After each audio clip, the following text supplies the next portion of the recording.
Entering the Mayo Experience. That Mayo Experience. That Mayo Experience.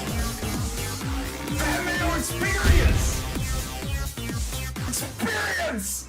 Welcome to the Pat Mayo Experience, presented by DraftKings. Week 5 picks against the spread, survivor selection, super locks, and of course, free money, either money line parlays that win apparently, and or teasers. We'll see what Tim decides to go to on the back end, coming off a big win last week. And of course, a Cust Corner mini halfway through the show. Reminder, smash like for the episode. Sub to Mayo Media Network. Help us time code the show down in the description, as always, so we can make a best of at the end of the year. And join runthesims.com, runthesims.com/Mayo to get yourself 10% off any membership level. The DraftKings Listeners League is now open down in the description. Geoff Fienberg is on the line. We have to go early today, Geoff, because you got a dinner. And after watching the games on Sunday, Davis Mills almost became the boy that ruined Yom Kippur, didn't he? No. Well, yeah, tonight is another. I have to participate in things tonight. So we're going a little early. And yeah, that game got a little scary, as all Charger games do. It was a full Charger experience, but thank God that they won. Yeah, I don't know. Hopefully I won't. It was very nice to see the positive feedback on last week's show. It was kind of overwhelming how much people enjoyed it. And I guess they really love it when me and Tim are sad and angry. And maybe that's not the case this week. So I'm sorry, guys. Yeah, I was gonna say, a lot has changed. The Chargers get on the winning side. Tua gets hurt. Zach Wilson comes back, and the Jets win. Everything is looking up for you guys. Plus your picks. Geoff, you won the week. 10-5-1, tied at 10-5-1 with Tim Undergust. Tim Undergust. That is not my name. And just to interject there, I'm by no means, I'm very unhappy that Tua got hurt. It's better for everyone when he's playing football games. That's very unfortunate. That was not the report of the guy sitting next to you while you Yes, were it watching was. the game. I was disturbed by what happened. Completely disturbed. But it's good news for my team. It basically gives us it makes it easier for us to win this week. My team won a game this week. Geoff's team basically lost by winning. That was an embarrassment from that team. That team that team is you want to talk about Ponzi scheme? We'll get into it. That's a Ponzi scheme. I could pick 11 people off the street to play defense, and I think they would do as good a job as what the Chargers are pretending to do out there. Maybe their guys wouldn't even quit and not bother to make tackles on long touchdowns, like J.C. Jackson, who just decided at the 4-yard line, I'm not about this, and just stop. What are you talking about? What do you mean? J.C. Jackson on that long touchdown, on one of the long touchdowns, because you have to be specific, on the first long touchdown, couldn't be bothered to try to tackle the receiver at the 5-yard line. He just pulled up. He just pulled up. Oh, I don't know.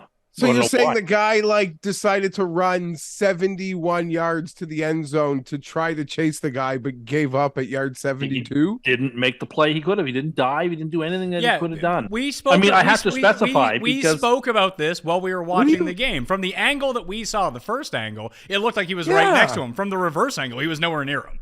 It's like a 5-yard gap. I get the angle you're seeing. It's like when you think a ball's near the cup, but you get closer and it's like you're 14 feet away. I don't know. I mean, a Charger defender being nowhere near the ball is a very fair defense because that's very fitting for the type of football they're playing. But I don't understand why you're. But just it looked like the whole game. Why you want to make a scene out of J.C. Jackson chasing a guy the whole way to the end zone, but giving up after running 75 yards to try to get the guy. It just crystallized what, is a very poorly coached team and a very terrible defense. Efforts like that. They're working through some things, Tim. Let's just like what? I would like to say coaching resumes, because that's what they should be working through. You have the worst coach in football. You have maybe one of the worst coaches, the bottom 3 worst coaches in football, bottom 2 worst coaches in football. Had you lost that game, I think your coach would not have been coaching this week. I mean that in all sincerity. Your coach is terrible. It's hard to believe that the Chargers could be this poorly coached. What an embarrassment that team is out there. Oh, my goodness. I don't even know what... I'm annoyed. I'm annoyed. I want your team to succeed for your sake. I'm annoyed for you because, you deserve actually better than the garbage that they're throwing out there. Like, I watched way too much of that game. It's like, this is pathetic. This is against the Texans. You're like looking and trying way too hard to find things. It was actually the first. It's a Chargers-Houston game. The Chargers got up. Houston came back. The Chargers went on a good drive to put the game away when they needed to. I don't even know why we're spending so much like pointless time talking about it. Houston's horrible. The Chargers beat them. I don't think we don't know anything really. It's nothing. It's not a game that proves the Chargers are good. It's maybe the Chargers might not be as bad as last week's narrative, myself included, created, but I don't know what deserves this rant from you to start. Proves to us the show. If Davis Mills can rip you apart, your defense is absolute putrid trash. Davis Mills ripped them apart. What was his line? He had a really big line. I mean, the chart. I went and did some research where they are in stats. Okay, no. I actually did some research on their stat lines. Okay, so where the Chargers are in stats. I want to hear about Davis Mills' gigantic stat line. Please tell me what it was. He had one big play. I'm looking at the Chargers' defensive stats this year, just because I was curious where they are. They're not good, right? They're the third worst defense in football when it comes to points per game. Third worst. Greatest team of all time. Davis Mills threw for 246 yards, 2 touchdowns, and 2 picks, by the way, if people are wondering what. Tim, now I guess that was about what Zach Wilson did, so that has to be called a huge game now, Geoff. I'll just say, credit to Zach. Wins a big road game. Comes in there. He played terribly for three quarters. I wasn't super impressed. Whatever. I don't know. You come in here, the Jets have the Dolphins have these great comebacks on the Ravens, but those wins are frauds. But the Jets have these crazy comebacks, and those wins are super legitimate. No, they're not. I'm here to say that was a great win by the Jets. I gave the Dolphins compliments on their win, but you just look to trash everybody. I don't know. I'm in a very annoyed mood. I'm going to say this right now too, because last week brought a lot of the and I even said I got my note. I'm not winning a Custy. I don't think I should be judged on my lowest moment, for the Custy. Let's try to find that median line. And at that point, Tim is just always insane. That's all I guess we'll say on that. But I don't know. I wasn't thoroughly proud of the Chargers. They won, they covered. I didn't think it was going to come on this show and get whipped by you. Thank God they didn't lose the game, I guess, or you'd have gone really off. I think there are more than 3 worse coaches than Staley. I don't know. But again, I can't even believe we've talked about that game in the opening. There's so many good stories. You just made Chargers Houston A block, you idiot. So what? That's my prerogative, I guess. I'm really annoyed by it. It's been bothering me for 3 days for your sake. No, you just want to chirp at me and say something. And there's no way that actually bothered you. No, it actually bothers me still. What bothers you? How dare they play like that? Honest to God, anyway, we'll get to it. Hold on, Paul has a question. The Browns are going to eat their lunch. Paul has a question for you. I am pretty sure this concerns Tim, doesn't it, Paul? I think that Tim is actually he just changed the topic from Tua, and that's what he was most. He sounds just upset. I'm sorry you're having such a bad day, pal. Well, I'm just annoyed for Jeff's sake. I am. I think you just changed the subject to change the subject because you didn't want to take the heat. I have no heat to take. I don't understand how any of that could possibly be my fault.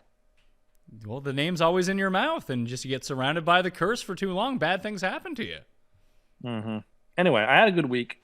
I felt decent about last week. I feel decent about this week, but you can't even gloat about winning a parlay, which is a 4% hit rate from you. You just got to come and attack my team that actually won a game. I intend to attack a lot of teams that won games. I'd attack my team when they won. You couldn't even just wait for my team's game segment to come up. Oh, I didn't realize there was a formula I had to follow. I'm sorry. Next time I'll put a pin in it till we get to Chargers Browns. Okay, sorry about that. I had a very bad week against the spread, although I had my best betting week of the season. It's always fun when it happens like that. The best bets did well. I was 5-10-1 though on all the games. Better than the coin. 2-13-1. last week for the coin. Yet somehow the coin is 30 and 33 for the year. I'm 32 and 31, and you two are now tied for the lead at 33 and 30. We all hit our super locks last week, so I'm 4-0. You two are both 3-1, and you both remained alive in Survivor. And Cust won the free money picks, improved to 16 and 106 lifetime, and back to like even money for the year. So congratulations. Nice work by you, Tim. Thank you. I appreciate that. I felt good about last week. Geoff, do you think that Tim is stressed because Monopoly started today and he said that he's not going to do it? And I think he's already lied to us to say that he wasn't. No, going to. I haven't gone. I haven't gone. I've been thinking about why. it. I've been thinking about it since midnight. I'm not even lying to you. It hit 12:01 because I'm up late watching that Monday Night Football game, and it hits 12:01 on my clock, and I haven't stopped thinking about it for a moment since it happened. It's like it's eating away at me. It's devouring me. But I haven't gone. But that could explain why I'm feeling so agitated, because like I'm going through the withdrawal or something, because I'm not going and I haven't gone. And it's making me very upset. Okay, that makes a lot more sense. Like why you just came in kind of really defensive when no one put you in it, and then tried to pin me in a corner about the Chargers when you were the one that brought them up, not even myself. So yeah, that makes sense. And I don't know, I was able to responsibly go to today. Is that a 2-for-1? Look at me, just showered in pulls, Tim. And check this out. I got some too. Oh man! I got some fresh stickers as well that we can pull. Should we do a break? Pat, should we even pull them? Like, they oh don't no, mean anything to me. They don't. Like, they don't care about them. You know what? They don't mean anything to me. Tim, do you want these stickers? I mean, if they're instant wins, like you should check to see if they're instant wins. Let's see. Let's see if I can give them a pull here. All right, there's one. There's two. They come off very easily. Yeah, they do. So I don't know what they are. I can't see them as of yet. You can see what they are right there, right? One is like a purpley blue, and one looks like it's a pale blue. I don't need to look Don't at you those, dare! do I? Don't you dare! I don't ever need to look at those. Don't you dare! Don't you dare! This is cruel. Yes. Don't. Don't. All right. You know what? Don't. I'm not gonna let this bother me. I'm not gonna let this bother me. You go ahead. You do this. This is terrible radio for anybody who's listening to the podcast. This is terrible radio. Is that Boardwalk? It's probably Boardwalk. Who knows? No, it's not Boardwalk. They have new pieces. I was looking at the board online. People are already claiming some of the prizes online. You can track to see which prizes have already been claimed. It's bother. And then I make this little funny observation on the Twitters today about what someone said to me in the drive-through line. And you people have zero faith in me. You all jump down my throat and accuse me of having gone to McDonald's. I haven't even done it. I went to another place today, for heaven's sake.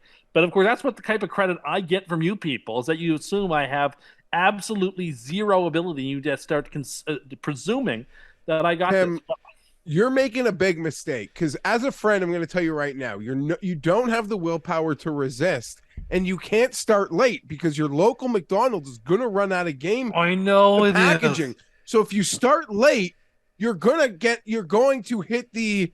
I have been thinking about it all. So you got to get in there, man. If you start you don't have the willpower. Just admit that you're gonna eventually cave in, and then starting late, you'll hate that you started late in 4 days. It's killing me today. This could be your year. People were already winning. I was looking at that online. Many people were saying this is your year already, and you're not even playing. I couldn't even see what pieces you set on fire. And what if it was a rare piece? You just could have set a lot of money on fire. So, was that? It could have been a $50,000 winner or something. $50,000 SEO. There we go. Well, you know what? We'll never know. Well, Geoff has some. Would you win, Geoff? I don't know. I pulled the cup. Nothing. I don't know. Montreal Airport. Okay. Miles Canyon. Okay, save those. I don't have any right now because I haven't been playing. But I'm thinking about it. Save them for who? Well, just in case, you might as well. You might as well play. I always thought it could be a family I'm thing collecting you could do them. with your family. You can save them for me Have there, a family Geoff. board. Okay. It's a family activity, is it? McDonald's stickers? Oh my god. I did not want to come in here in a foul mood or get upset, and I feel like I've come in here in a foul mood and have gotten upset. And Tim, can I give you a hint? At least for this week, and I think this is how they plan on suckering people in. The coupons are active. Oh, you mean Like I there's could some do really the- good the- coupons that will get you game pieces, but I swear those are just to get your appetite wet. Because next week, I don't think they're going to give you any coops because they like you playing the games. And thought not the about people. that. There are some like 2 meal thingies. Yeah, oh, the 2 can dines or for 1 can dine, or God forbid, Tim, you have to go up there and ask for a family bundle for yourself. Oh, as the 20 packs have the 4 stickers on them. Well, it's probably Honestly, let's move on. This is really making me upset. all right. Well, here's a game that should make everyone upset. Thursday night football. We got the Colts at the Broncos. Probably It's just that it's so much fun to play is the thing. It's so much fun to play.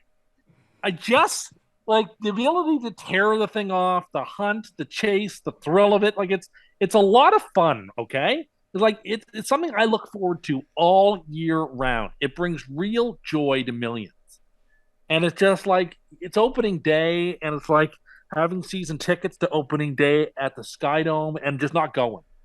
Like that's what it feels like, and you can't get it back these days. You don't get these days back; they're gone. They're never to come again.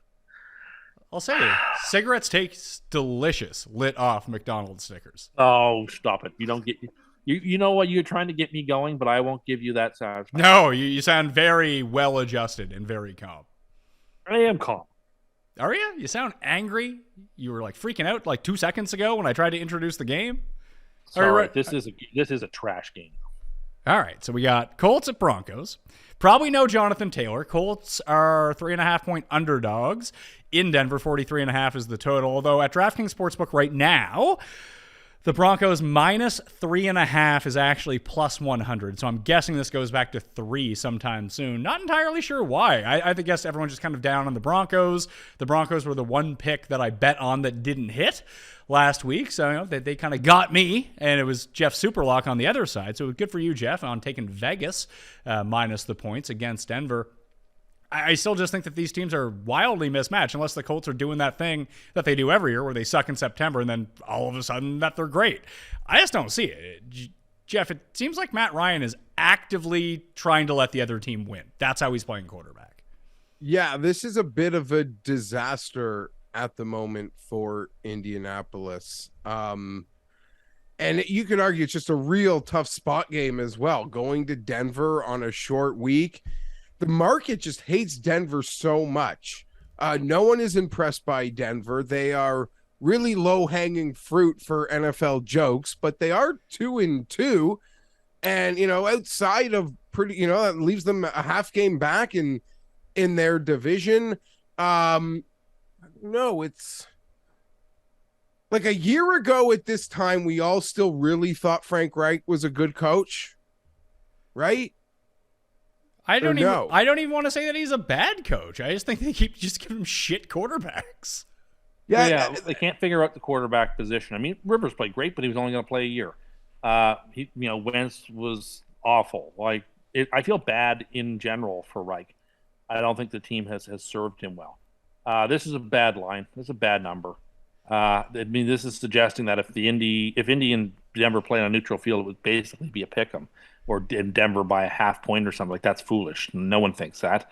No one ought to think that. The spread is too short. I think it's you can play the Broncos or you don't touch it. But look at the Broncos logs. Like they haven't scored more than 16, 17 points in a single game. Oh, I know. They struggle mightily to score. So that's not even can Indy get me to 16, 14, 17 points? I feel like I can cover. But they can't block, and they won't be able to run, and they won't be able to rush the passer. So unless Russell Wilson turns the ball over or they have a fluky thing on special teams, this has got 17-10 written all over it. What does that mean? That means an easy cover. Okay, you guys make it seem easy. It doesn't feel easy to me. Here's my concern. It's going to be a really close game. Hackett's still an idiot. It's short days for an idiot. So they'll find a way to keep this game close. Melvin Gordon will fumble because, he fumbles per game. Enjoy that, suckers. And then, oh, my God, these Bronco hardos, glad-handing. Tiki Barber fixed himself after 9 years. Tiki Barber's the ultimate outlier in fumbleitis history. Like, you cannot compare every other guy who always fumbles to Tiki's and use Tiki. Okay? Since Melvin was a rookie, he's been telling me how much harder he's working on it. Hasn't worked. Fumbling the football. My fear is, this is something Tim likes to complain about. Denver plays Thursday this week. Then they get like 11 days. Yeah, that's right. Oh, that's to play awful. the Chargers on Monday. The Bronco D offense will look horrible on Thursday night. They might win, they might cover, but they will show life against the Chargers in 2 weeks. The time off is going to serve them very well, and it could be my freaking problem, but I'm going to take Indy here. I'm getting 3.5. You get 3.5. Yeah. 3.5. I don't see how anyone in good conscience can play Indy. And I know Indy's going to be, you kind of nailed it. Like the books don't like Denver. People don't like Denver, but they're sort of a problem of people expected them to be really good and they've just been pretty mediocre. Like the Colts are the worst team in football through a month, like by far. Yeah, according to DVOA, they are dead last. Yeah, so that could be a really fair point, Pat. And like almost, it's almost silly to have to bring this up again, but it's almost like the Chargers spread in a way last week. Like the Chargers aren't as good as people thought, but Houston is horrible. And there were people running to bet on Houston. This in the same sense feels like Denver's not as good as they thought, but Indy might actually be horrible. So that doesn't really matter, but I don't know. I don't see Denver scoring points. I just don't. Indy or not. So the issue here is there's like 3 members of the Broncos offensive line that are banged up. Obviously, Javonte Williams is now out for the year, but like it's weird. Like a worse offensive line, less reliant on running backs. Maybe Russ is going to start like getting out of the pocket a little bit. Like it was very encouraging. Like he still throws such a sweet deep ball. It's really weird that they're not good. And by not good, like even per DVOA, they're like average in the NFL. They're like the 16th best team. Yeah. Not 32nd by a pretty substantial margin. Like I know they tied the Texans, but even per the advanced stats, Houston is the 2nd worst team in football, and they're way better than the Colts right now. So I love Denver here, -3.5. I'll wait like 30 seconds and watch it go to -3 and probably end up betting it. But the only hesitation I would have that I just feel too good about it, Tim. I can appreciate that. It does seem weird. I think this line's going the other way. I don't think kickoff's going to be like 4 or 4.5. What's going to stop? Now is at 3.5. There's nothing to stop it. No, but I'm saying like you see the money right now, and the money would suggest like what the vig is on either side that at even money minus 3.5. That means the money's coming in on the Colts, and this will be back at 3 sooner rather than later. Maybe, but I mean it was at 3. I think even this morning when we got to 3.5. So I feel like it's just. Yeah, we'll see. I think it's going to flow. I think more and more money is going to come in on Denver. I don't think this game kicks off. I think it kicks off like 4.5. Sure, it might kick off at 4.5, but it's going back to 3 before it goes to 4.5. And all the Denver money. I think Denver bettors are now waiting for it to go back to 3 before they get their money in. Maybe. Jeff, do you see what I'm saying about the vig on each side? Yeah, absolutely. I do see, and I've seen a lot of places with the 3 plus 100 even on the Colts. So it does feel like. That is probably the likely next move, but I'm happy to say here that I'm taking 3.5. Giants against the Packers in jolly old London. Packers favored by 8.41 is the total right now. The Giants just signed Tim's boy, Jake from State Farm, who was going to supplant Josh Allen 2 years ago and become the new star Bills quarterback, according to Tim. Well, now he's come in because Daniel Jones is banged up. Tyrod's probably out for this game. We still might get Daniel Jones. I'm still I guess this is a reaction to what happened to the Packers last week, and they almost lost to Zep. But 8 doesn't seem like enough, does it, Jeff? No, not for me at least. I would lay the 8 here. It's a really strange game though, Pat. I don't know. I'm gonna have some money on a bunch of these ones. This is one I'm not really got a vibe on at all. But as of now, I feel like I'm far more inclined to lay the 8. The Packers at home. The Giants got a nice NFC North win last week. I think there's so much excitement last week, like even in the fantasy, like Khalil Herbert versus the Giants D.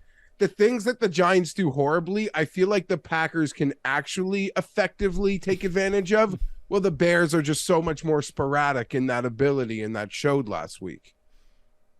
I think that's very well said. I guess the one thing is maybe the Giants employ what the Patriots game plan was last week, Tim, and just use Barkley 5,000 times, and the Packers rush defense just isn't good. Yeah, I think this game's got like 34-7 written all over it. So. Yeah, that's why I corrected myself. I don't know. I don't think this game's going to be volatile. I don't think it's going to be close at all. The Packers are the first end of a 5-team teaser. Oh, teaser. How many points this week? 6-point tease. 6-point teaser. So you're teasing Green Bay down to -2? Yes, indeed. All right, and we'll take Green Bay against the number as well. Something seems fishy about this line, though. Like, I don't quite understand. No, that's right. Why Like, the Patriots were 9.5-point dogs in Green Bay. Were this game in Green Bay, we could imagine it would be Packers by 10.5 or 11. That's about right. The Giants are worse than the Patriots. So I think that tracks. So, I mean, I think that line is because it's in a neutral field is reasonable. You never quite know what you're going to get out of a team traveling that far to play a home game. So, like, yeah, I think it's the right number, and I think the Packers are the right way to play it. The Giants have really good defensive stats, and that has to be a bit of a mirage, right? They haven't played anybody. Yeah, that could be it. Right? They haven't played anybody. Look, they played the Titans, who didn't play all that well. Then they played the Cowboys. Then they played last week. They played the Panthers. And so, yeah. Anyway. Was that you, Tim, or was that you, Geoff? Wasn't me. Tim, was that your phone? Who's calling you? I'm a very popular person. Yeah, is it McDonald's being like, where are you at? Well, we had to put out an APB, lost person. I'm going to take the Giants +8 for no real rhyme or reason of I don't understand this spread. And like you said, the Giants probably are worse than the Patriots. The Patriots almost beat the Packers last week in Green Bay. So if Barkley, like the game here is give it to Barkley as much as possible, just destroy this clock and let the game try to run down. Hopefully you can try to win it on a last second something or other, whether it's Fromm. If Fromm ends up starting instead of Daniel Jones, like, does that really make a difference to anyone? Honestly? Yes, it does. The guy just was signed off. Yes, it does.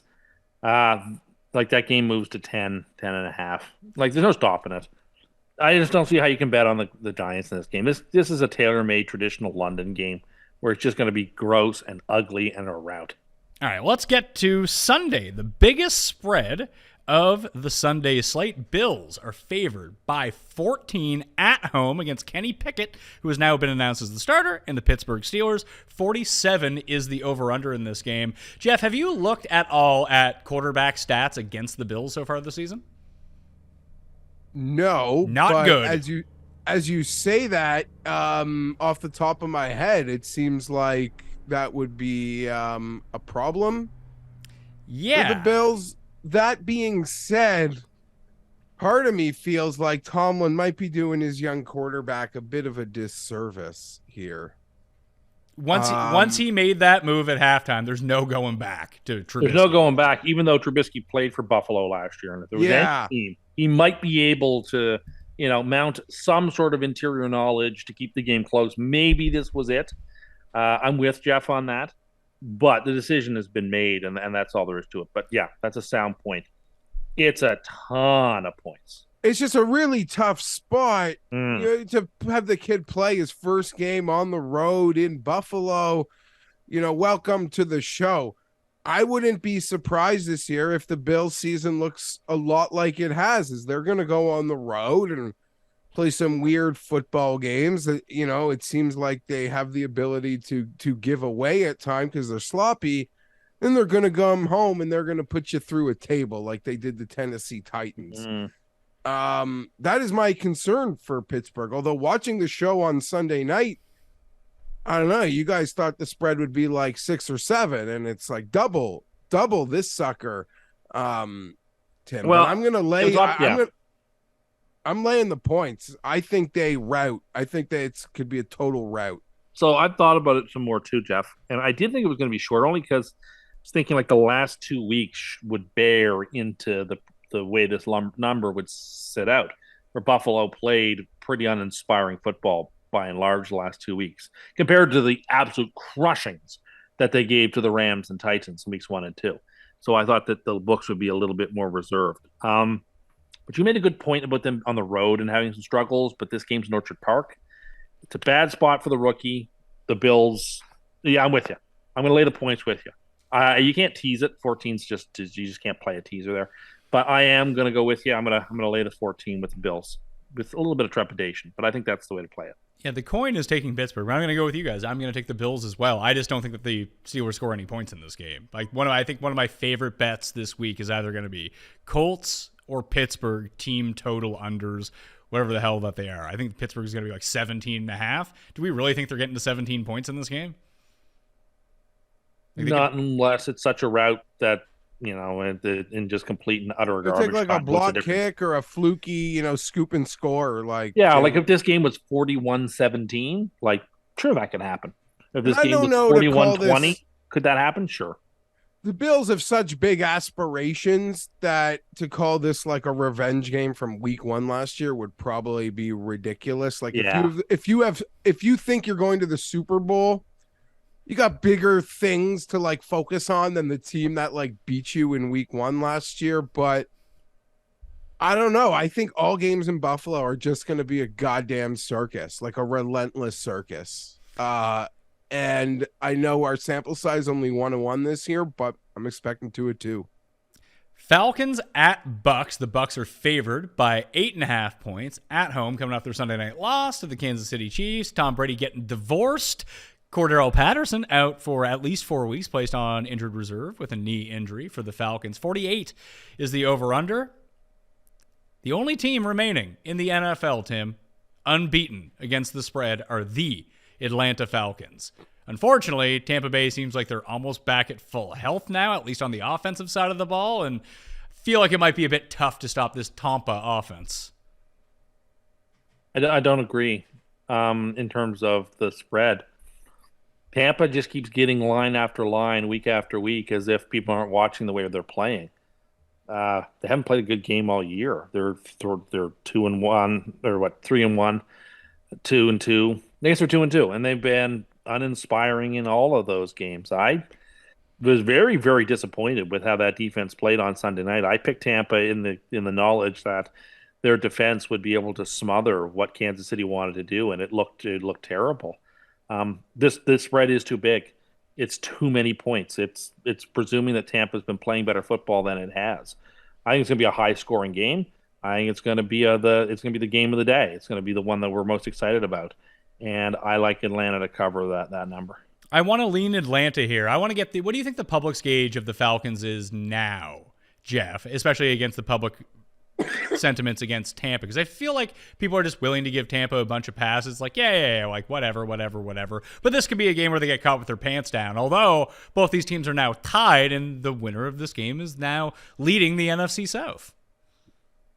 So Atlanta, I think the vibe on Atlanta is this team I think people believe they can trust is going to be a great ATS team for them. That's sort of at least, what the football gambling internet that I follow has sort of made them out to be, and they're 4-0 ATS, so those people are happy. I hate that we just laid 14 points with Buffalo, and now I'm going to lay another big number, and I think I laid another number with the Packers, so shit. Not happy with myself because there's no way that's all going to work. No, that's how the NFL works. The big favorites always win by way more than you think. That's how the NFL works every week. But I'm going to lay it here. Atlanta got exposed. Statistically, it feels like they got mopped last week by Cleveland. Except they ran the ball so well in that game. Like they didn't need to pass. Yeah, and that was even without some of their better defensive players on the Browns, and we'll get to them shortly. This is Tampa. This is another route. I don't know why. I see these big numbers, and I'm like just eating chalk from the school board. This is going to be like 28-10. This is a big Tampa game. Brady getting divorced in the papers? Psh, buddy, It's gonna go Buck. Oh, Zach Wilson tweeting out, "Don't worry, Giselle, I got you." You see that? That Tim? can't. I doubt sincerely that he actually wrote that. I hope that's real. Giselle, I'm not in on the Giselle bit, but I way too young for Zach Wilson. Oh, she's right on profile. Oh man, I'll tell you, it's not good for DiCaprio though. If Brady's gonna hit the scene, Yeah, I don't think Brady has that sort of vigor, that passion. Now that he's divorced, he'll probably end up playing football for another 20 years. that is probably true. Tua better get healthy because that guy's probably still coming for his job next year.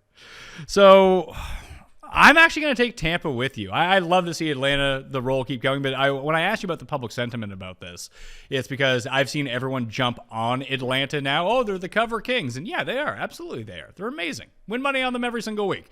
But it now feels like once people dogpile onto them, they need to take a stiff kick right to the nuts at least one of these weeks. Then everyone will jump back off, then we can jump back on Atlanta. I think this is the week. Tampa coming off that loss in a very visible spot. It just feels like they rout them. I'm with you on this one, Geoff. And that game was, I don't know about you guys. I mean, I had Tampa, so it felt shit out of the gate. But that fumble, I don't know. I don't really feel like a game is over when that opening kick gets fumbled. But that one kind of felt like, oh man, I can go to bed. Kelsey just scored the first touchdown. Me and my wife can watch about dragons or something. Oh, you're watching Dragon House or Tim's new favorite show? Tim, what was that? Rookie Blue something? Yeah. Oh, the Rookie Blue Feds. They're so uncreative now. That looks so shit. Yeah, I don't know. It's got. I don't know. I think it's got a chance, but this new season of The Masked Singer, as Keith and I were chatting about Sunday during the games, it's very promising. Okay, I have a Masked Singer question. How on earth are people supposed to guess like C-rate celebrities? Well, I mean, these people are talented. And then they like put their masks on and then they like react like these people are so famous. How on earth is someone who's supposed to guess who's singing? Like the swimming pool of CD rate celebrities is enormous. You can't give me enough clues to narrow down the C list.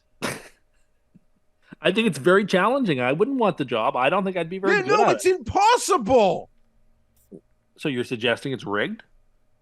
No, it's so stupidly impossible that it's pointless. But they guess them, don't they? Sometimes. Never. No, not never. Sometimes they do. It depends on the situation. It's just, you know what? It's just a fun show. I just can't believe it's October 2022. We've been in this pandemic for over 2 years now, and they're still making these people wear masks. It's kind of crazy.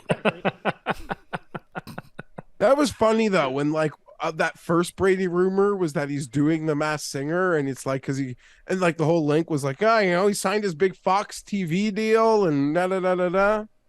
The thing is, The Masked Singer is like monoculture right now. Like, everybody's watching it. Yeah, It's but like If I was on the the C list, I'd be trying to get on it. Oh, 100%. It's one of the higher rated shows on TV. Yeah. The issue is it's not monoculture because like when you look at the demographic breakdowns of it, like people under 49 don't really watch it. Well, you were speaking to people under 49 just this Sunday who were watching it and had opinions on it. Yeah, okay. You know what, Tim? That's right. My sample size of 2 people that I talk to in a room, that must be an accurate polling size, not the actual demographic numbers that they run on it. No, you're right. No, I'm sure you're right, but I'm sure there are some young people that watch it. Did I say that 0 people watched it? When did I say that? No, just the way you made it sound like only old people watch it. They do. By and large, I mean, do you think that people who are 51 are in retirement homes? No, but I mean, you made it sound like only old people are watching it, like after the Price is Right. Like, that's not true. Who do you think watches network television? I think families, because they want good, wholesome, clean entertainment in the evenings, and people who are in the baby boomer generation. Those 2 streams. Do we have any stats on how Brady did after his Bridget Moynihan split? No, that's something you could have looked into before star, we came Bridget on. Moynihan? Oh, is she on Blue Bloods? Yeah, she's the lone Reagan daughter. She's that's right. I'm behind a season and a half, but like she's on course to be the like the DA of Copland. See, another thing. Geoff watches Blue Bloods. That show primarily watched by people's grandparents. It's on Friday. Pat, I've never seen a show. When it moved to Friday night like 7 years ago, I thought, oh my God, this is the end of Blue Bloods. Like Friday night is normally the first move pre-cancellation. But in the same way, golf has the most loyal television audience on planet Earth, like 55 and above. Blue Bloods is so safe. Tom Selleck on Friday night is the safest bet in network TV these days. That audience is so goddamn loyal. The old people that never go out will not abandon Tom Selleck. Miami at Tim's. New York Jets, now 2-2, coming off a big win. They are 3-point underdogs at home against the Teddy Bridgewater-led Dolphins. 44 is the over-under. Join us live Sunday evening, 7:15 p.m. Eastern Time for Sunday Night Live on the PME, recapping the games. It'll be myself, Tim, and Garion's going to be, well, not in the house. He'll be on the line.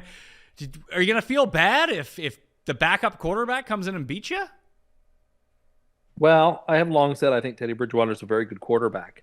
So that wouldn't be what upsets me. What would upset me is that we lose what is a very winnable game now.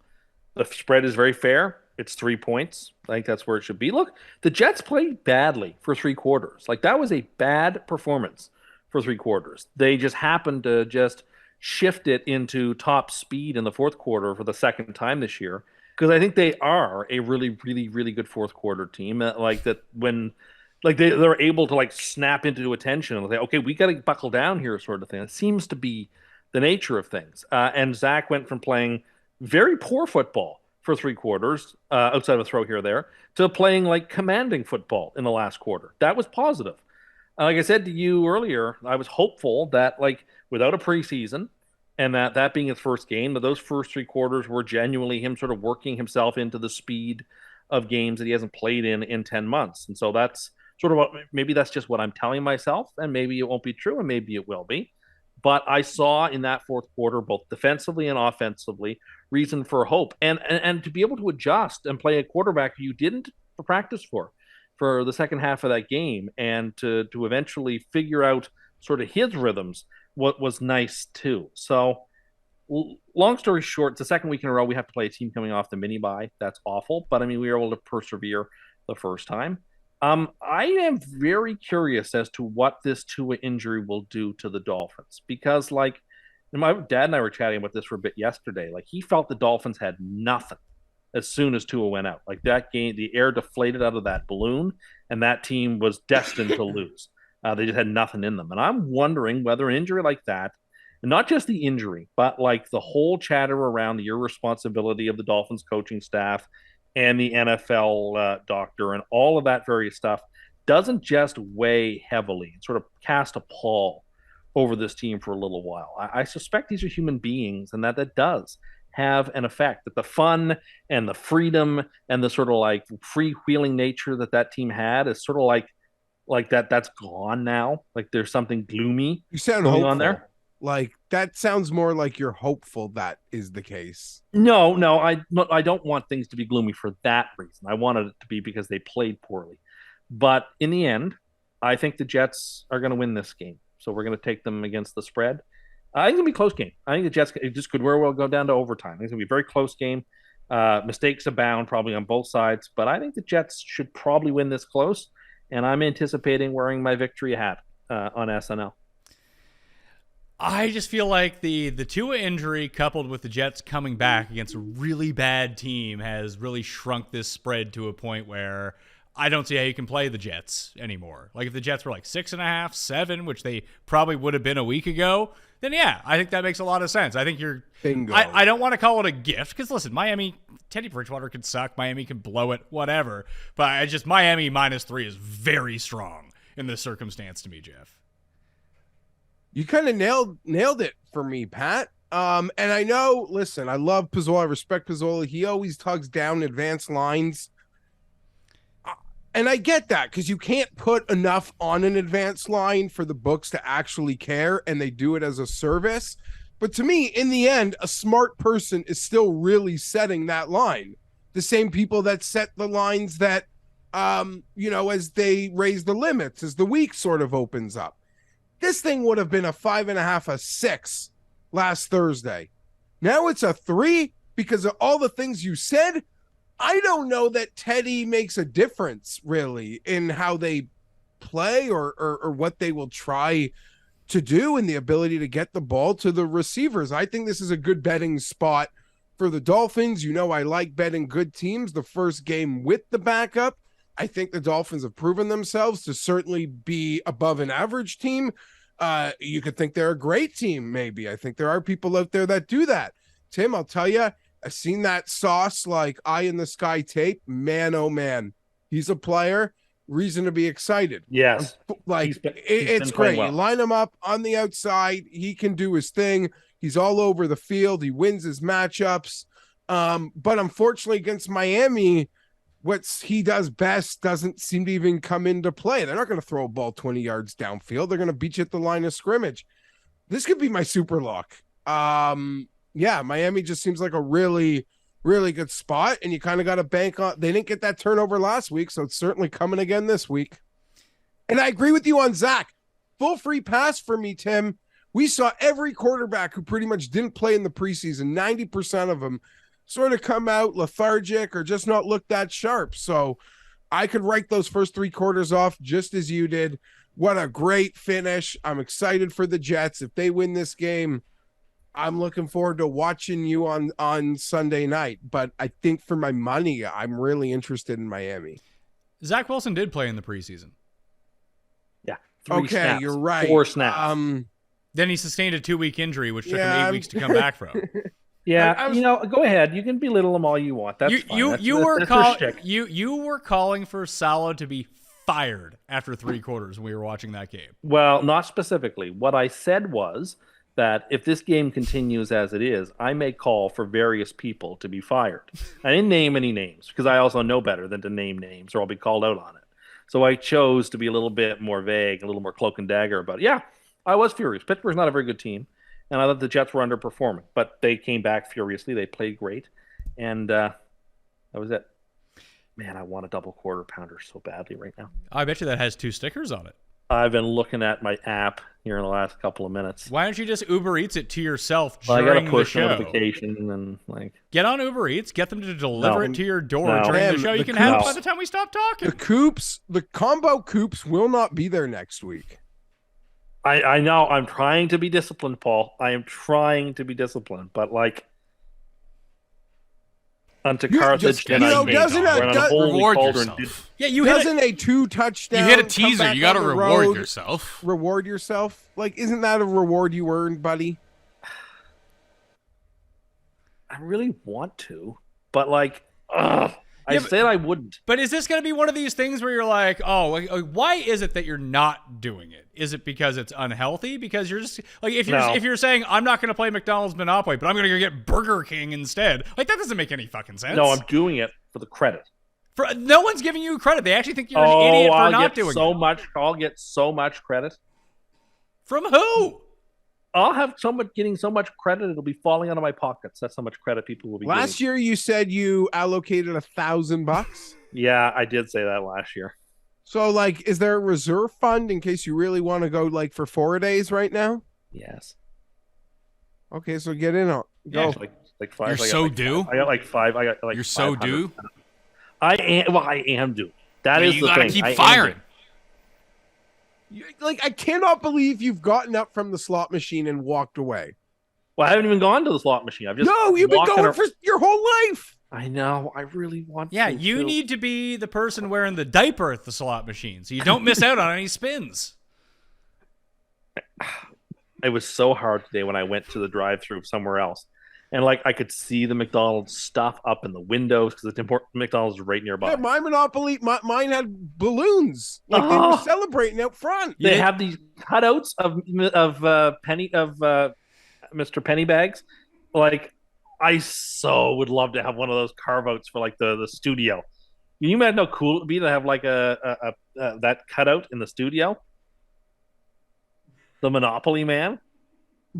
And That you're would be so cool. How about you can keep that in your studio? I mean, I wasn't going to bring this up, Geoff, but speaking of credit, Tim was looking for credit on Sunday because he actually threw his meal, like when he was finished and he had his plate, he actually put it in the dishwasher and threw out the rest of his garbage that he had been eating at the time, yet leaving coffee cups around, left his Diet Coke cans at his seat, yet he wanted credit for cleaning up anyway because it was better than last time. It's like I have a 3 and a 6-year-old, And you don't encourage them when they do when they have progress. You don't say, "Good job, you're getting better, but let's work on this." Or do you just say, "Well, they're 3 and they're 6." Well, whatever. It's still the same concept. Like you gotta encourage people when they. I encouraged you to throw your fucking shit out so I don't have to fucking clean it up. But you can't do that. That's when my mother is like, "Why are you so patient with your children, but you have no patience for me?" They're 3 and they're 6. There's things that they need to be reinforced and taught. You know them. I just think I was due a little bit of credit. That's all. Your credit for being a fucking slob and trashing other people's houses? I invite you over. Crashing. I invite you over to watch it, get you the food. We're doing the show after. Can't be bothered to throw any of your shit out, so I have to go finish after the show and go clean the house. Well, I did throw out my garbage. I just forgot the can and the Tim. Pat misses saying goodnight to his kid so he can clean up your garbage. Exactly. Now you're making me feel bad. I'm already hungry. You should fucking feel bad for never throwing your shit away. And I have to do it in a public forum now because when I try to tell you inside the house when we're watching it, it doesn't stick. I'm being publicly shamed. I'm missing the things that I love. Yeah, but you're doing that to yourself. Don't blame anyone besides yourself for that. Yeah, I was encouraged by you all to do this. Well, we encourage you to stop eating McDonald's so fucking much. But it's not like you're not going to replace McDonald's with something else that's shitty for you. You might as well have McDonald's. Do the thing that makes you happy. What would make me happy is winning. Then how can you win if you don't play? Well, actually, you can play. No purchase required. There is the rules that say that. Then explain to me how you do that. I think you write in to them that you'd like to play without a purchase, and they mail you a couple of stickers. You should do that. It's one of those no purchase required Tim, situations. you just hit a parlay. Roll that into Dukes and win all the pieces for the big bucks, the big prizes. I mean, isn't really getting 3 stickers in Monopoly to win a big prize the ultimate parlay? Yes, it is. I'm also very, very hungry. I haven't eaten all day. Why haven't you eaten all day? Well, I felt like, I don't know. I just didn't feel like eating. Because you were saving yourself for a two can dine. It might be without even realizing it, I was doing that to myself. I don't even know my own self. It's like you guys know me better than I know myself. Your stomach just said, "Nope, we're going for 2 can dine tonight, Tim." So, and listen, you get a gorge on a 2 can dine. My fast I don't begins want tonight. I'm not keeping it, but shouldn't say that out loud, but we'll see. Well, it was also we were having a conversation this morning, Geoff, that we were talking about restaurants with Tim, and he had said that this place that he was recommending to Jeremy, who was on the show on Sunday night, that he said was really good, just got closed down today because they had mice shit and everything. Failed inspection at Tim's favorite restaurant, and I had brought up to him on Sunday that, is there anywhere you don't actually like? Do you just think that everywhere has great food? And the answer was yes. And he got asked the same thing again this morning. Someone independently also asked him that, do you just like everything? You have no discernible taste. There's nothing good, nothing bad. It's all just great. Everywhere you go just has great food. And Tim didn't think he was predictable, but I think that he is. He is pretty predictable. You could call his moves. Just like we're calling he's going to Duke's tonight for a couple of filet of fishes. Yeah, you don't have to you're going to get a fillet of fish on not a Friday? I mean, why would you ever get a fillet of fish anyway? Well, it's slightly healthier. Jesus. Oh, my God. Chargers at Browns. Tim Etzma takes on this earlier. Browns 3-point dogs at home. 47.5 is the over-under. You had strong feelings on this, Tim, so let's hear them. The Chargers can't stop anybody. Their defense is putrid. The Browns should be able to move the ball with efficiency. If they just commit to running the ball a lot, I don't think the Chargers are going to be able to keep up. It's a bad number. I think it should be a pick 'em, not a 3-point favorite for the Chargers. These teams are kind of equal on a neutral field. I think the Chargers would be slightly favored on a neutral field. I think in Cleveland, it should be a pick. I think it's going to be a very close game, but I don't think the Chargers have the horses on defense to stop them. I think they're very poorly coached, and I think they play very poor defense. So I like the Browns to win the game and cover. I like the Chargers because I don't know if you've been paying too much attention to Cleveland, but they can't stop anyone. They can't stop Carolina. They can't stop Atlanta. What are they going to do against the Chargers? Okay, like I said, it could be a very high-scoring game, and Herbert could very well steal it for them. It's a high-scoring game that works for the Chargers. But their defense is so bad. The Chargers' defense is so risible. They rank like 14th. Like they don't. They're actually quite bad if you look at a lot of the statistics. I mean, he quoted DVOA earlier. Per DVOA, the Chargers have the 10th best defense in football. Okay, if you want to believe that, I mean, you're picking and choosing what you want to believe with these same stats. So which one is it? Yeah, you're right. That defense is playing really good football. You should think of them as a top 10 unit. They're really that's a really good team they're rolling out there on defense. Okay, sure, fine. The secondary is really good, and they're still good players. And I mean, listen, they've gotten some big injuries. You've got to be nervous about this game. You have got to be nervous about this game. I'm nervous for every game. I was nervous last week versus a worse team. Don't like a West Coast team playing early like this. Like, there's a lot of things conspiring against them. I am always nervous. I'll tell you, it was an amazing sight that our 6th-round pick rookie left tackle was outstanding. And I get it was Houston, and Houston sucks, but they actually have a pretty decent, at least through the first 3 games, we're doing a pretty decent pass rush, and the Chargers were trying to keep him protected. So if they can somehow get like median tackle play there from a 6th-rounder instead of me thinking we're dead, that would be real encouraging. That was the most positive thing, in my opinion, to come out of Sunday. I'm scared shitless about the Browns running game. I don't really need to speak about the Charger game. There was just one great moment where we were only up 3 and we were a yard short of the first down on our side of the field. And the camera panned right to Staley, and he was asking rhetorically, we're short? We're short? He got a yes. And he said, we're going. And it was maybe their best play call of the season. Little rollout dump to Eckler. So let's get to what really matters here, though, guys. So I have a sports fan quandary, a big one. I don't know what to do. We are game time decisions. Oh, you have Blue Jays tickets, don't you? Hold on. Just let me talk. Okay. It's not about Blue Jays tickets. Yes, I have Blue Jays tickets. I'm going to go Friday to the game, wild card game 1.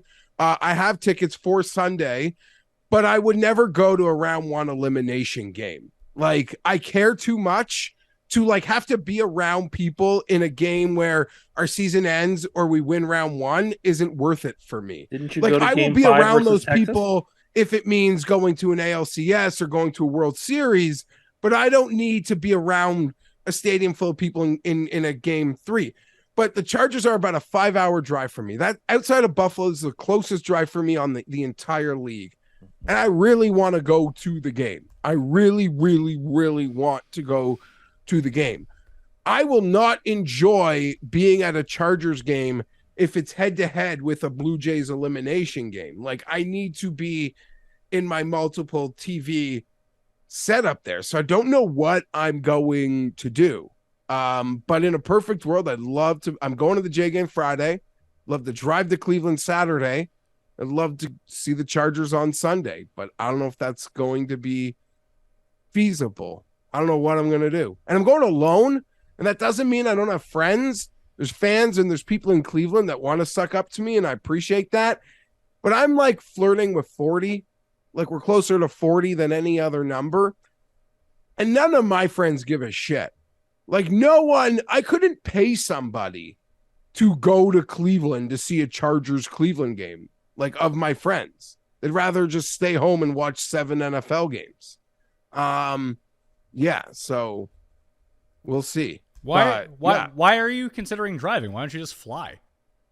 It's a really awkward flight. Why? There really isn't a flight home, and a 4.5 hour drive.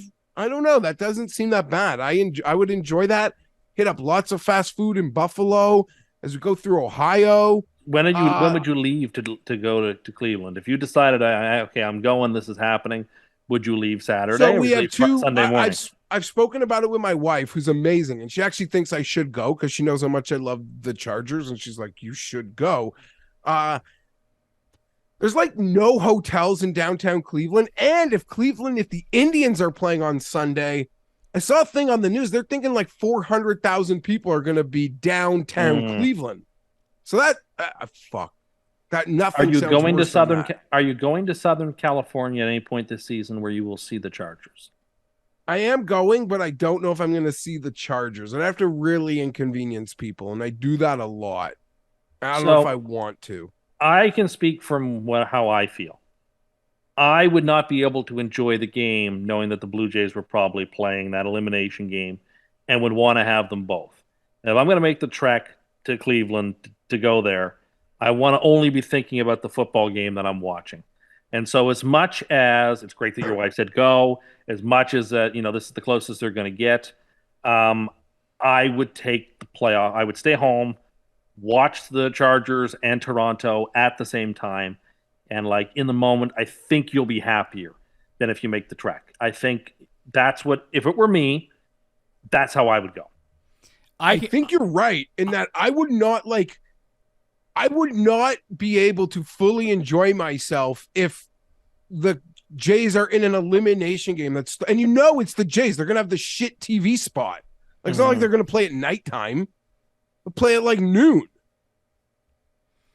I can get you to Cleveland for 10 a.m. and you can leave on Sunday morning, and then you'd have a flight back at 7:45 p.m. that will get you back in Toronto by 11:30. That 7:45 flight is not direct. No, it's not. You have to stop in what the hell was IAD? Yeah, I'm a delicate flower. IAD is Houston, I believe. It's Dulles. It's Dulles. So you go from Cleveland to is Washington. Houston. Yeah. So, Pat, I actually looked at that. I looked at that exact flight. If that flight home was direct, that would have been the plan. It is not direct. What about fly down, rent a car at the airport that you bring back after the game? Drive to the game in the rent-a-car, drive the rent-a-car back, drop it off, go home. That's too much stress for one day. See, I got to be honest. That's not a lot of stress. That's actually super easy. That's a hassle. 4.5 hour drive into Buffalo where I can make a stop at like a Tops Friendly or a Wegmans. Yeah, Jeff thinks the way I think. And a Target. Yeah. No, he's saying yes to this, not no to this, Tim. No, but if you're going to do it, you do the drive. I don't mind, like, Pat, I know this might sound weird. Like, the drive, in some ways, I don't want to say I'm looking forward to it, but it's peaceful. I'm on my own. Yes. I see that RB sign. I could see it 100%. I could see it. That's what I'm saying. I could see it one way. You want to drive down like the morning to go to a football game, sit and watch a football game, which is going to, whether they win or lose, you're going to be an emotional train wreck the entire time. And then have to drive another 4.5. That's 9 hours of driving in one day. That's too much driving. You fly. I think I would do one night in a hotel. Maybe two. I don't know. Cleveland's a shit hotel situation. I mean, stay home, Jeff. Have you watched that Cleveland tourism video? Yeah, and I'll tell you, I've been to Cleveland Chargers a few times. The last time I went, it was 6-3. They lost to the Browns. We were in the remnants of Hurricane Sandy. It was not fun. Not fun. Why don't you just go to the Jays game and just stream the Chargers game on your phone?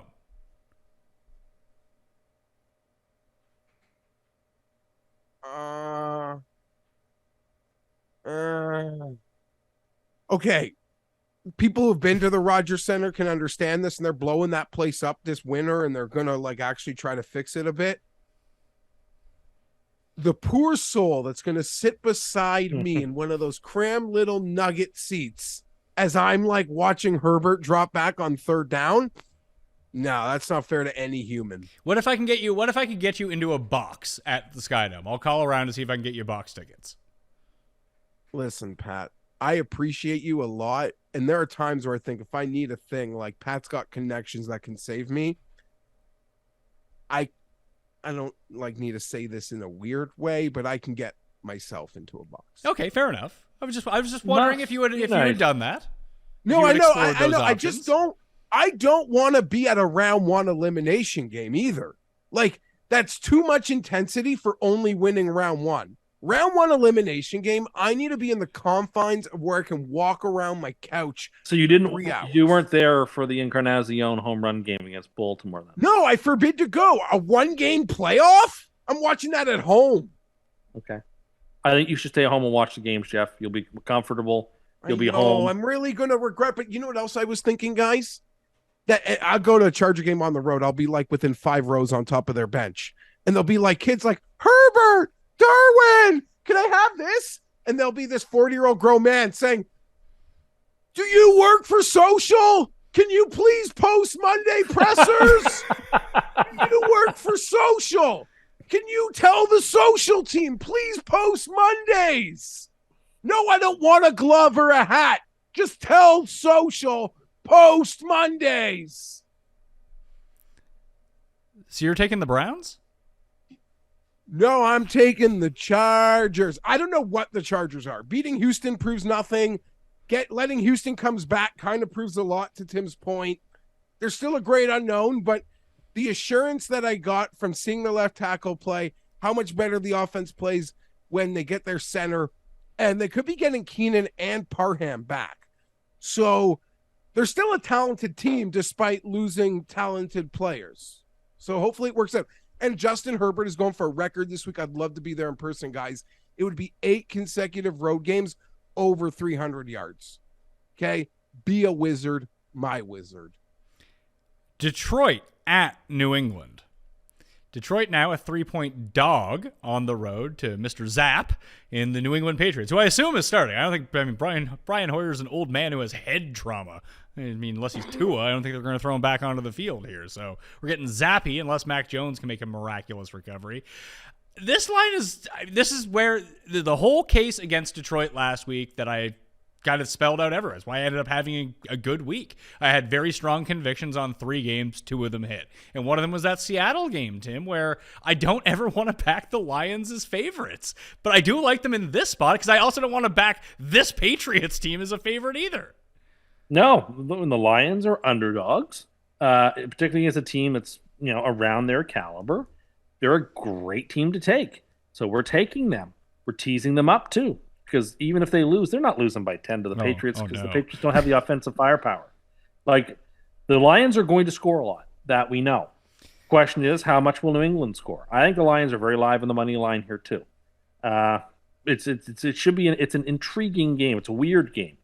And kudos to the Patriots who have played, even though they're 1-3, they're not nearly as bad as their record indicates.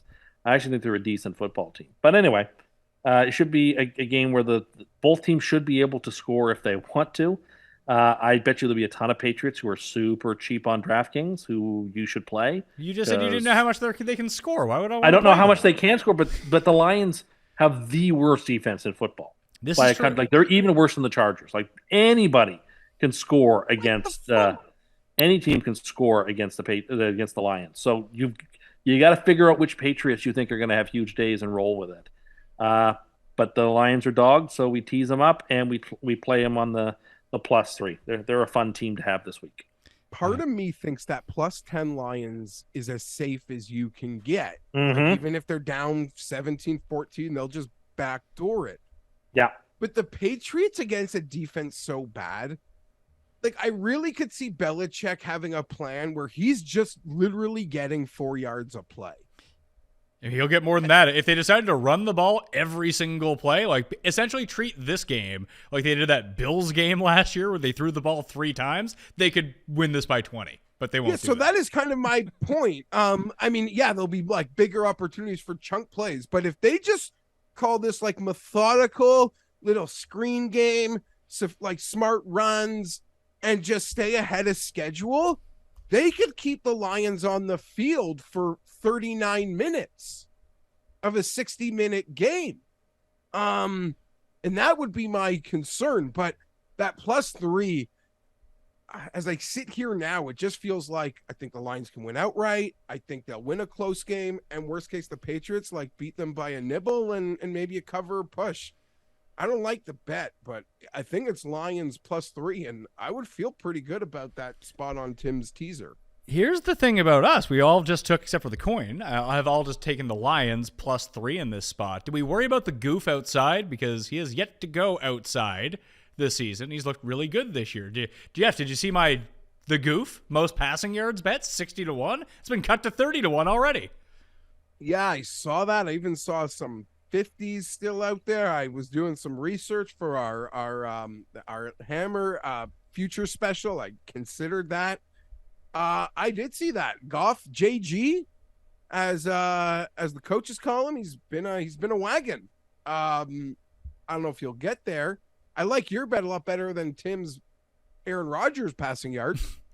Aaron Rodgers current passing yards. You can bet Aaron Rodgers today at 40-1. So better than I was looking at that. Yeah, I know. I was looking at that earlier. I'm aware. You know Matt Ryan. Although, I like the Eagles one though. Did you know that Matt Ryan is currently 4th in the NFL in passing yards? Yes, but I mean, there you go. Matt Ryan and Jared Goff are high in passing yards. That tells you how meaningless of a statistic it is in terms of like team success. I mean, you don't learn anything from it. Well, I mean, in terms of trying to predict this out, though, the Lions' defense being so awful kind of goes hand in hand with it. I am just kind of worried that they're playing outdoors, and Goff inside has been a different quarterback over the course of his career than Goff outside. So I think that people think there's going to be a lot of points in this game, and I don't necessarily see that. That's why I like the +3, like the lower scoring game. The lower scoring the game, the more valuable it is on the plus side to get those points. So it's around to Detroit for us, except for the coin. If I was a Patriots guy, like this to me is such a Belichick, like an important Belichick moment. As weird as that sounds. I agree. This defense can't stop anybody. You're such a great game planning coach. Historically, you know, I like good teams with the like actually prepping with the backup. I don't think the Patriots are a good team, which is why I didn't really bring that up into although if I wanted to bet the Patriots, you know, I would have brought that up. You know, because that's how betting works. You got to convince yourself before you can try to convince other people. But it's an important game. I'm not here to throw any stones on Belichick and his place in history, but it would be a really like ugly mark, I think, if they couldn't find ways to move the ball and got embarrassed this week by Detroit. Oh, I would like that. I would like that a lot. The Lions just beat them like 45-3 or something. Yeah, I like that kid though. What, Middle Tennessee or Kentucky? Oh, yeah. Zappy. I won or lost a lot of money on him in college. I think he frustrated me a lot because I bet against him. I don't know anything. I'm following someone else's college tip, and here's a Zappy thrown for 500 yards. Thank God. Well, Western Kentucky. Cust, did you see noted Boston enthusiast Adam Kaufman's take on this? No. What did he say? The friend of the show, Adam Kaufman, says the #Patriots. Way to use. I like that Kaufman's using Twitter like it's like 2009, but the #Patriots are 1-3, probably where most would have expected them when the schedule came out. Road games in Miami and Green Bay, Baltimore at home. What a grind. The Pats' next 6 games, though, Tim, are against the Lions, at the Browns, the Bears, at the Jets, at the Colts, by Jets. Worst case should be 4-2 in that stretch. Kaufman. Ooh, Worst case. Worst case. Ooh. They must be putting something in the River Charles that people are drinking there to think that's worst case. I would say that's best case. And like I liked this Patriots team before the start of the year, but to say that's worst case, like, no, sir, that is not it. No, son, this is not the way this is going to go. Essentially, like if you just kind of theorize what the teams are right now, especially with Zappy at quarterback, the Patriots are they're basically just a more untalented Browns team. Yeah, I would buy that. I would buy that. They have an okay pass rush, no run defense, crappy quarterback, and a good running game. That's the entire team. Yeah, or like a slightly better or equivalent version of the Giants. I don't know about that.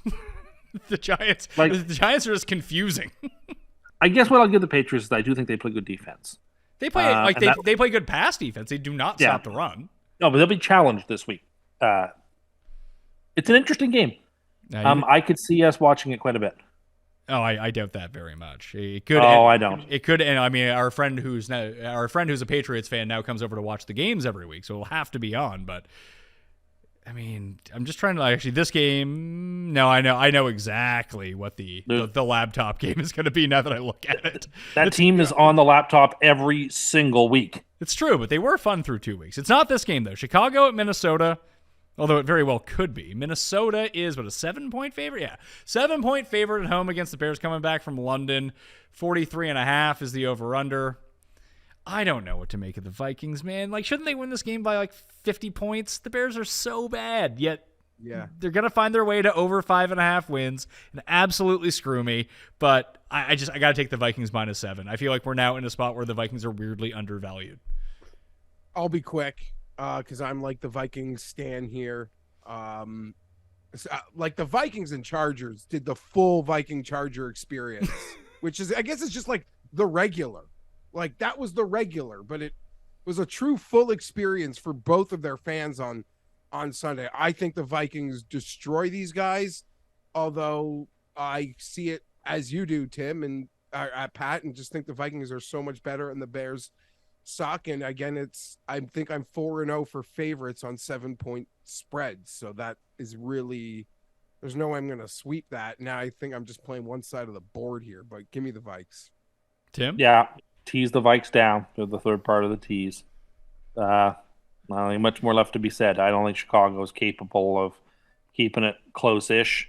The only thing you could make the case for is like the Vikings did not take a bye week after London, which is a bit unusual. So will there be effects on that? Teams haven't been doing that in recent years. Teams have the choice. Teams have a choice. Yeah, teams have a choice as to whether to take a bye after London. Yeah, but as soon as they chose not to. As soon as teams were offered that choice, though, more teams than not have not taken the bye week afterwards. So it leads me to believe that it's not that big of a deal, or at least they don't think maybe it doesn't matter. I'm just trying to play devil's advocate as to like in what circumstance do the Bears hang around? Well, they do if Cousins throws them out of a game or something, but.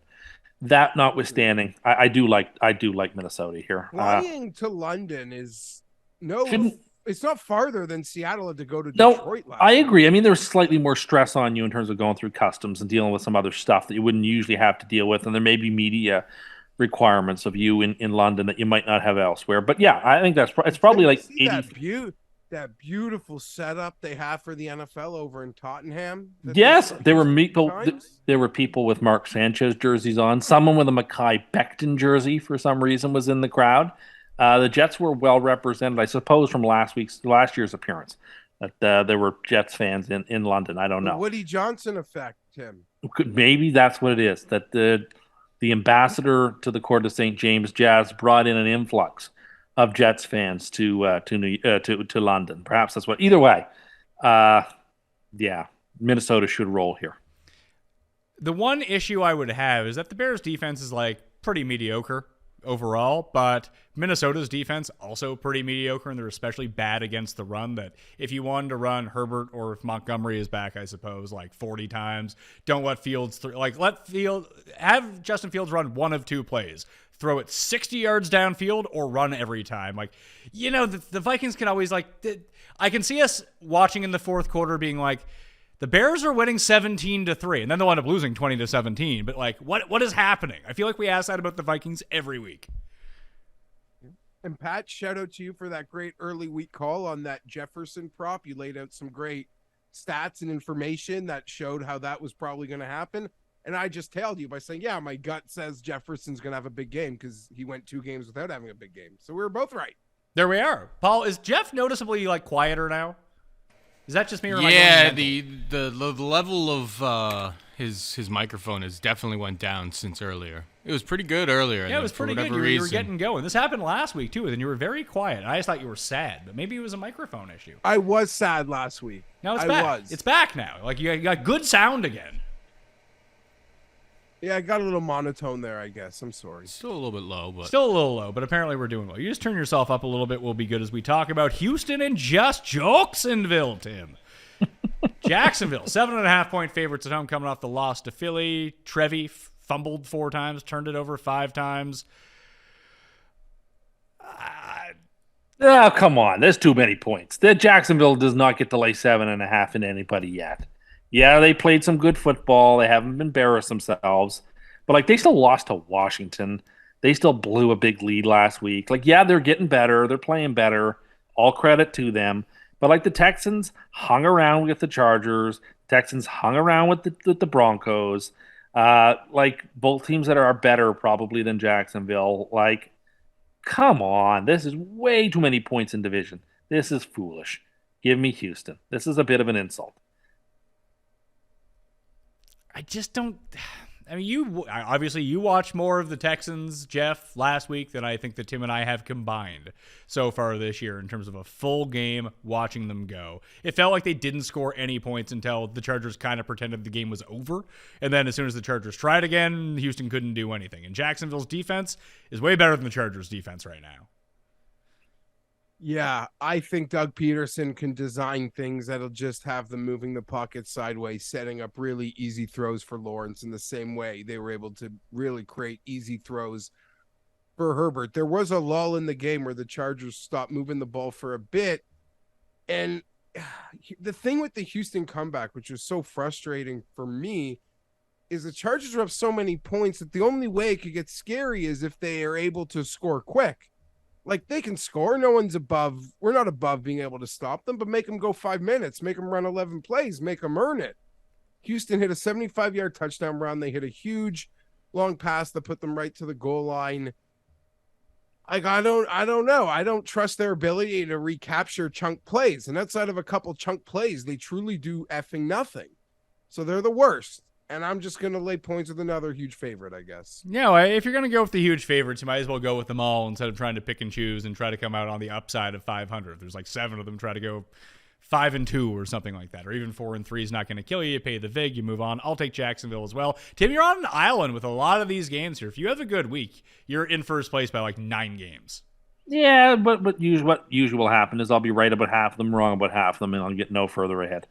Tennessee and Washington. This, folks, is most definitely either, well, there's been so many early games so far this season. Like, there's been too many even for all the TVs, Red Zone, and the laptop that one of them just gets pushed aside that we don't even watch.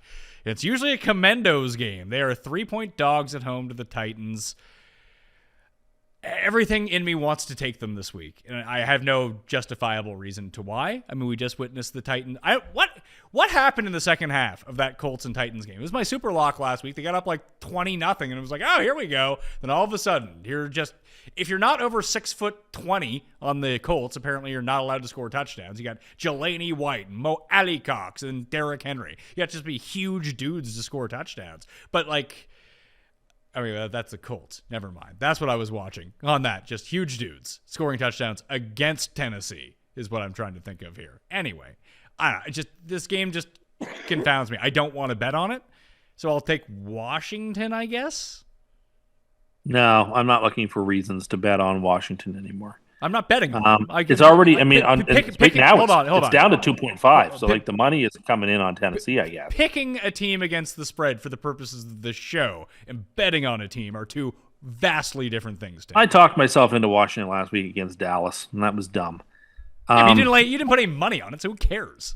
No, but it was still a dumb pick. I wanted to get the pick right. Anyway, I didn't feel good about it, and I still don't feel good about it. Washington has no home field advantage. Tennessee has, steadied the buffs after a couple of tough games to start.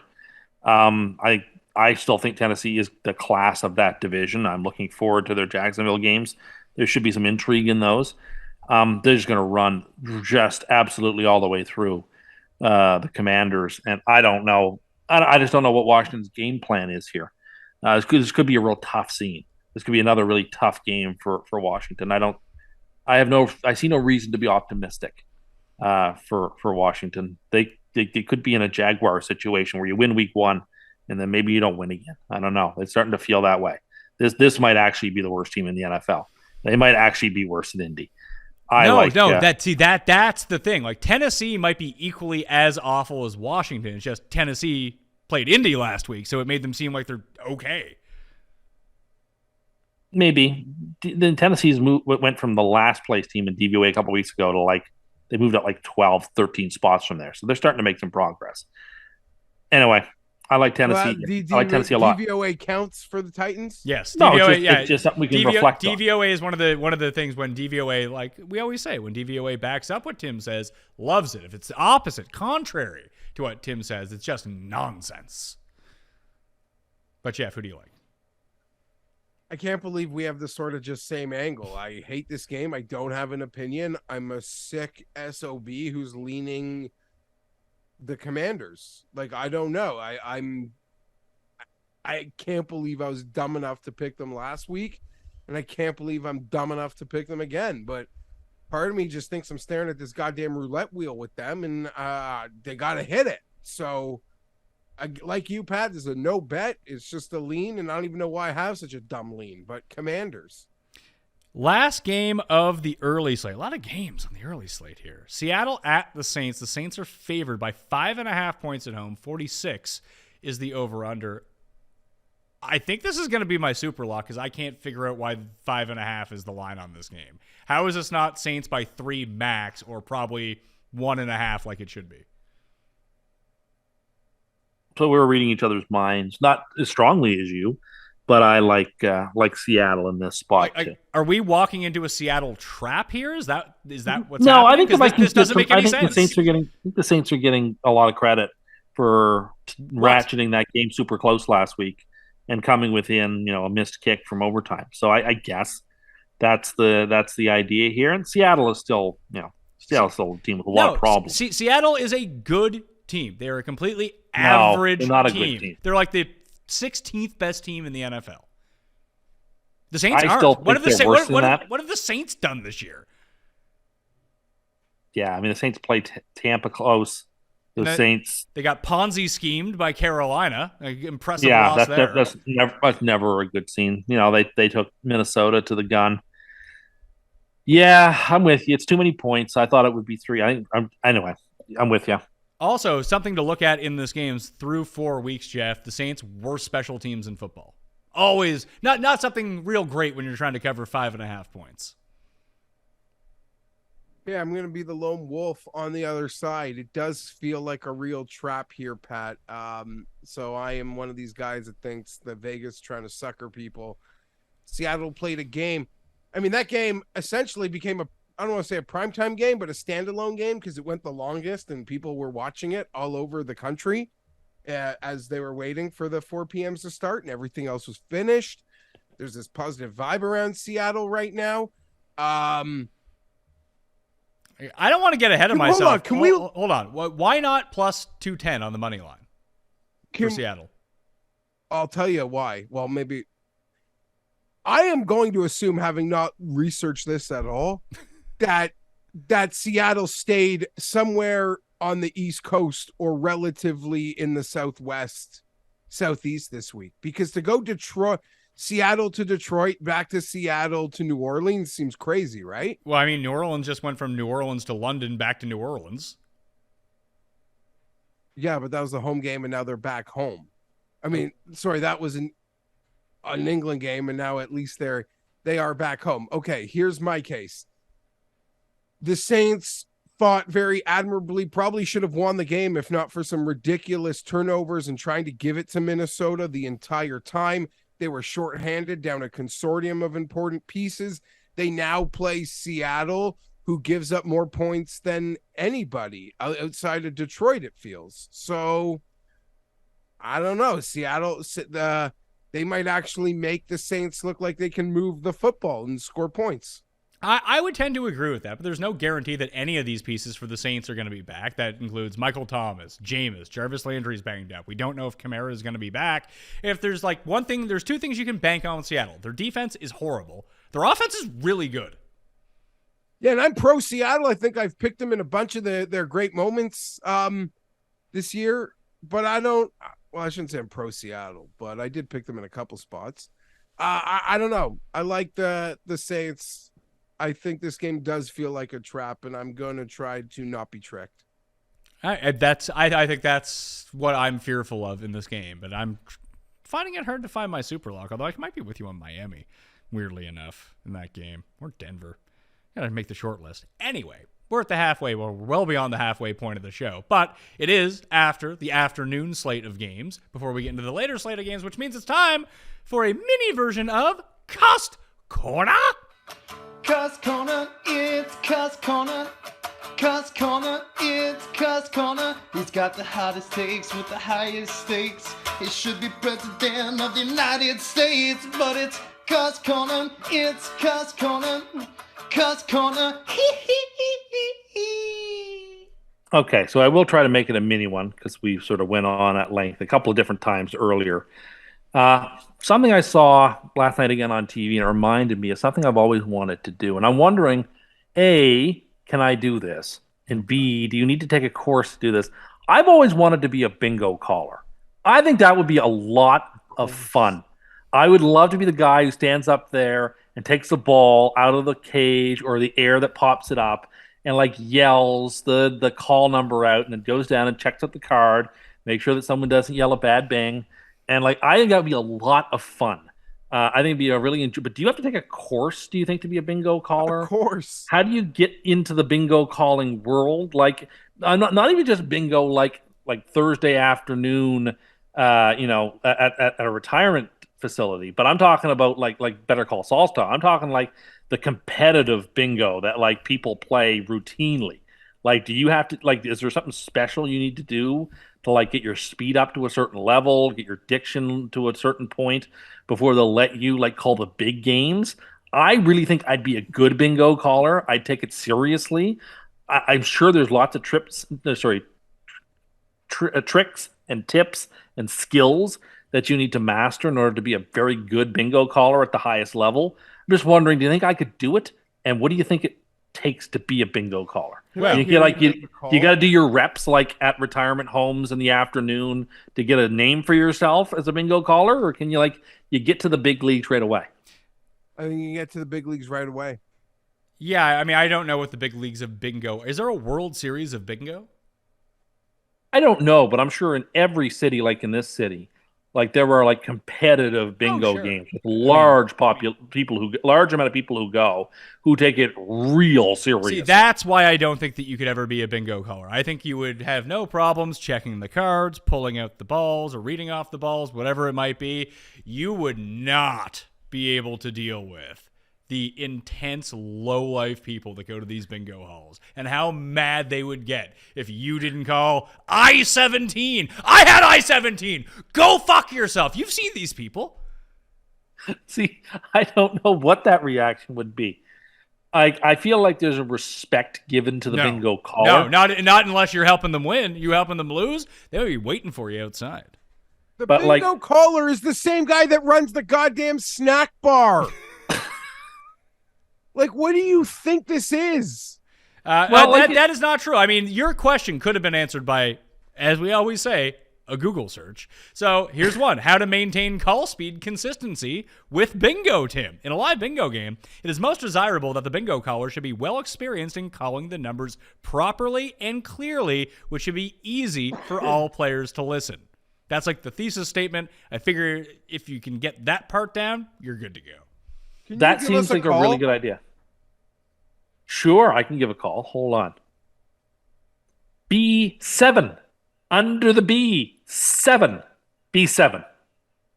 That's pretty good, actually. I would play bingo with that bingo caller. Well, 066. That's 066. Under the O. 66. Now, Tim, think about it like this. Let's say you've made a name for yourself, like you are a trusted local caller, where you have some cachet locally.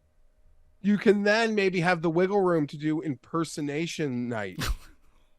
Tonight's round will be called by Richard Nixon, under the eye, 17.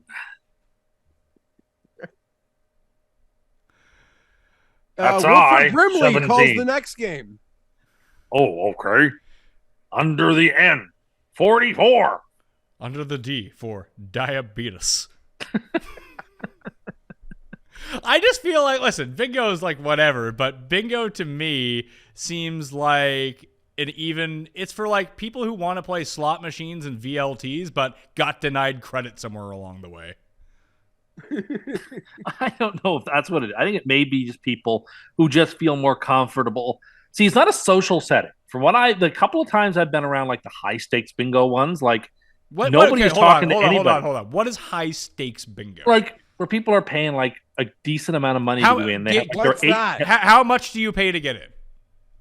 I think it's like $20 or something to go in. High stakes and like bingo. you have like 8, 9, 10 cards, and you got that dauber. You have all your little trinkets out, and like they call that number, and it's bang, bang, bang, bang, bang, bang. And as soon as somebody yells bingo, they're ripping that card off, and they're getting ready for the next one, and like it's intense. So I don't know. I just seem like it would be a fun, cool job, and I'm wondering if I could do it. And I think I probably could, but I just don't know how you practice it. I don't know how you get into the bingo world. Fun You don't just knock on their door. cool. You just start hanging around like the Legion near your house, and you'll get. Well, like, Personally, is that can't maybe you just ask the ladies in your Aqua Fit swim class, like Well, where first they it go was- play bingo? Well, I know where they play some of the big bingo matches. So you stock But, it like, out. You just like knock on the door and say, "Hey, I'd like to be a bingo caller." I Yeah. don't think it works that way. I think there's probably a hierarchy. Well, let me ask you this: why would it hurt to ask? If you can't, if you can't deal with the heat of rejection of someone telling you how you do it, you're never going to be able to handle the heat of this like 73-year-old woman trying to burn you with a cigarette for the wrong call. And I think the follow me caller, out in the parking lot. the caller would probably happily hand over his microphone. I don't think the caller is getting paid to be the caller. No, I think The that's like caller- that's a part of the gig for like promote, like Vince McMahon promotes the WWF. He has to put up the money, he has to pay for the arena and everything. I assume it works kind of the same for bingo. Yeah, like one person, they're the promoter, but they don't really make a ton of money, so they kind of have to do all the jobs. Yeah, they're giving you the card at the door. They're working their son's working the snack bar. They take the mic. If you say, "Sir, can I have the mic tonight?" He might be like, "Kid, go right ahead." Also, Tim, I think that we can leverage the popularity of this show within Halifax, Nova Scotia. Big following within Halifax, Nova Scotia. Shout out to everyone here who listens and watches from Halifax. We should do a live meetup at some time. Watch a game or two. Maybe we'll fly Geoff in and do a Cust Corner live. Something like that. At the bingo hall. At the bingo hall in Halifax. But what you can say to one of these people, the promoters of the bingo game, is, hey, I'm on this show that has a big following in Halifax. Hey, maybe we can promote the bingo game on the show if I get to call the numbers. Not I being me, but I being you. It'd be a lot of fun. I mean, you'd have to be there to help me. Why would I have to help you? You said you could do this. Help you with what? Well, I assume like it's a 2-man operation. Why like is it a two-man operation? Somebody's got to work He that assumed board. you needed an education to do this at first. But like, there's that light up board. Someone's got to hit the light up board after you announce the numbers. You feel like you got bad presses? Well, I just don't know if you're near them. I think you might like that might be over in the score you box. gotta maybe start at the local hockey rink, do a little timekeeping. Did you do some 50-50 draws to get yourself going? Yeah, like This do is the what I'm wondering. timekeeping Like, so you know how to punch in the scoreboard. I'd and be maybe curious to know how the top level bingo callers got to where they were. Because it looks like a really fun and cool job. I once met an They auction. own, their dad owned the bingo hall. Yeah. That's how they got to where they were. I did once meet an auctioneer because at one point in my life I looked That's a real thing. into becoming an auctioneer instead of doing this for a living. Oh, I think I could do that too, but it would But be you a feel lot like you of can do but, it. You feel like you can do everything. But I would Pat need would to be get. good. I would Pat need to would work at kill it. you at auctioneering. Maybe Kill you. he would. Yeah. Anyway, so yeah, if you are a bingo promoter in Halifax, Nova Scotia, you want your bingo game promoted, you have special guest bingo caller Tim Undercust coming at Not you. my name. I mean, it would have to be. That's part No, of the deal with advertising. no, not my name. So it doesn't sound like you really want to do it now, do you? Well, I just think it's just you always see, and I'm one of these people. Now, this is going to sound real sad, but I'm one of these people who like will come across the like bingo on TV. Oh god! And I'm not even playing, and I'll just stick out there and watch for a bit, just to see what numbers are coming up and like what type of machine they're using to get the numbers out from, and like who's winning and how fast are they winning, and like I don't know, I just think it's kind of cool. I can't describe it any other way than I think bingo is cool. Tim, you could honestly like Zach Wilson. You could hit up so many like grannies and milfs at the bingo hall. Like you could be rolling. What do you think the there. demographic is of people who play bingo? I bet What you do it's you younger than you think it is. No, It is Oh, I not. bet it is. Well, I bet No, most- it is we not. can ask our friend who used to go to Friday night bingo at the Forum just so we could get absolutely wasted, and it was like a cheap night out. It was like him and a bunch of senior citizens. That was Cosmic Bingo, I think. Paul, which would be tough. Paul, you have a question? Why? Because you don't see well in the dark? It would just be dark. It'd be tough. Well, yeah, it's tough because you're afraid of the dark. That's why you have your nightlight. They're just lights. At night. Yes, Paul. Less of a question, more of a plea. If you run a bingo game in the HRM, please do not reach out to Tim for the safety, health and safety of all of your patrons. Ah, that's true. It's a very old demographic. Didn't think about them being cursed. Like someone hits bingo, immediately has a If heart you attack. run a bingo hall, you're essentially like you pay to send the coach bus to the nursing home. You like transport these people back and forth. Like it's your business.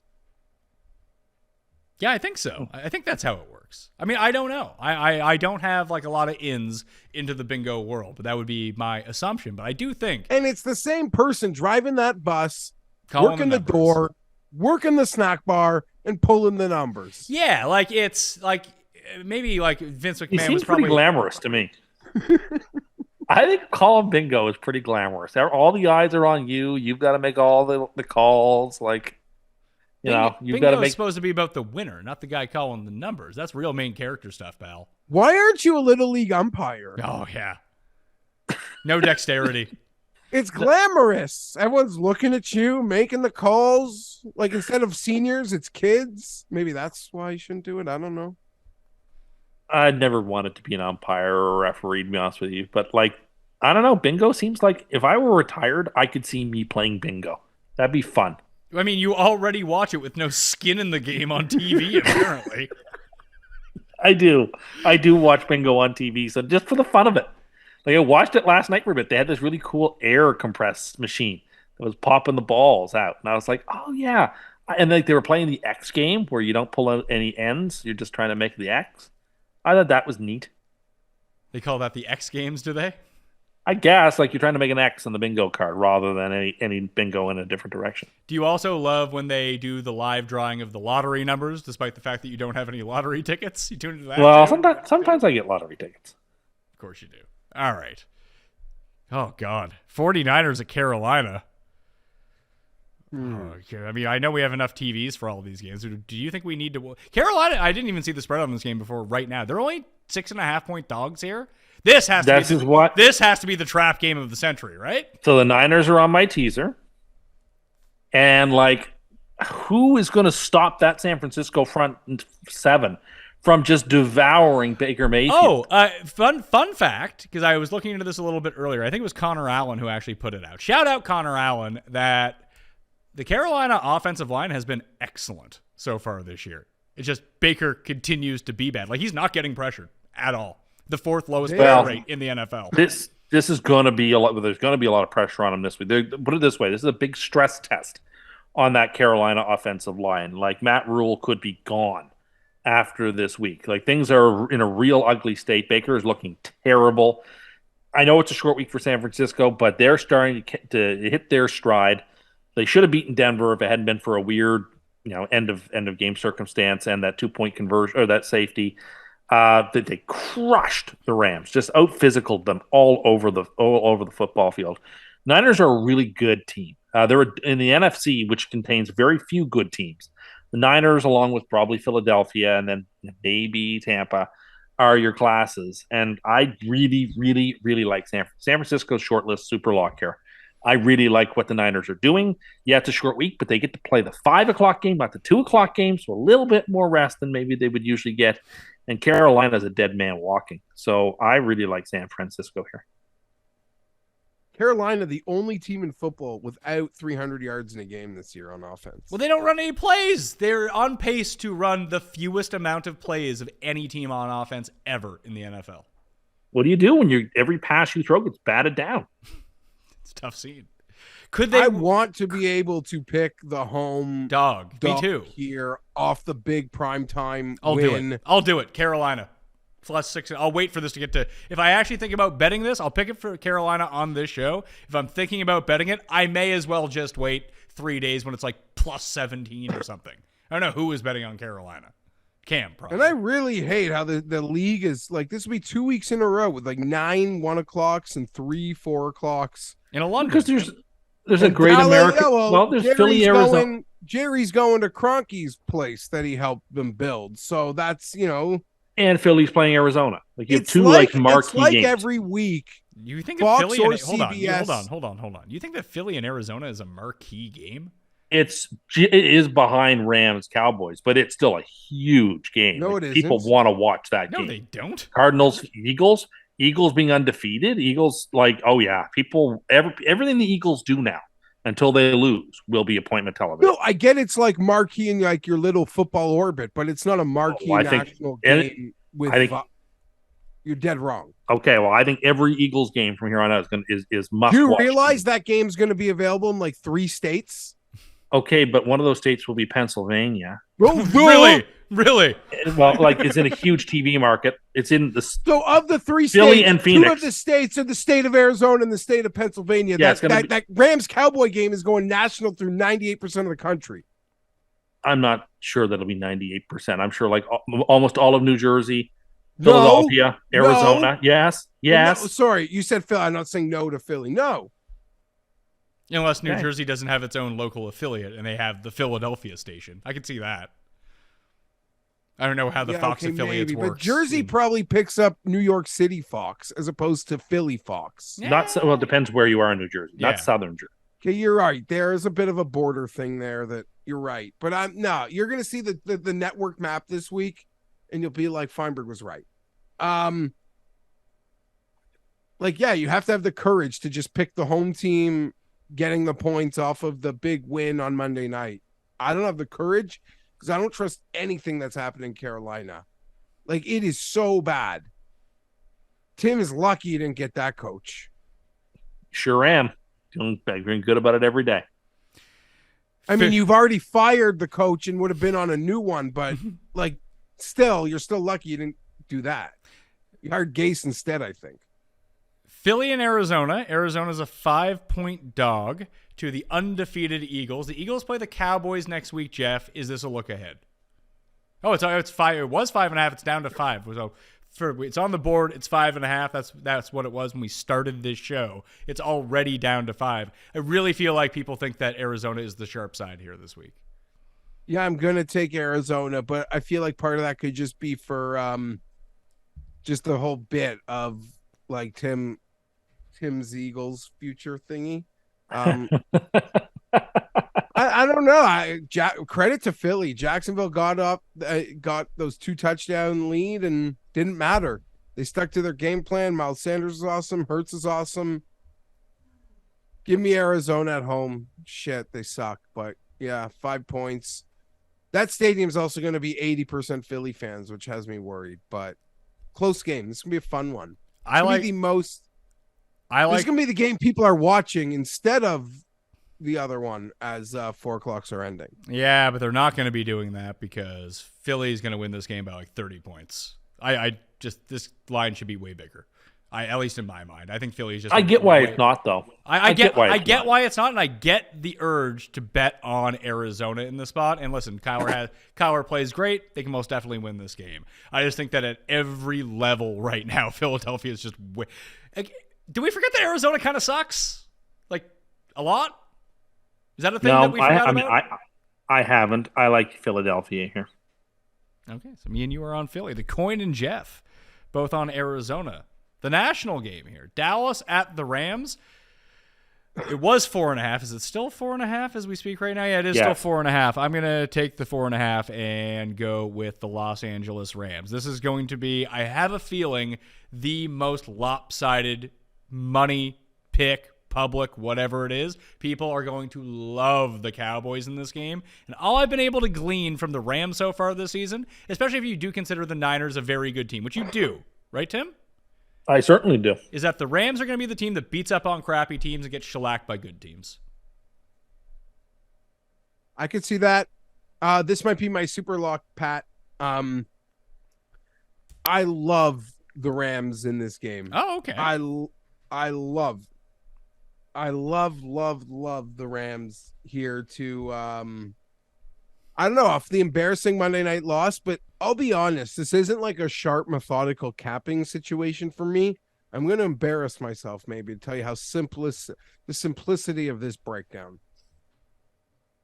The Cooper Rush thing, amazing, incredible. What are we now? If you go back to last year, is he 4-0? 4-0?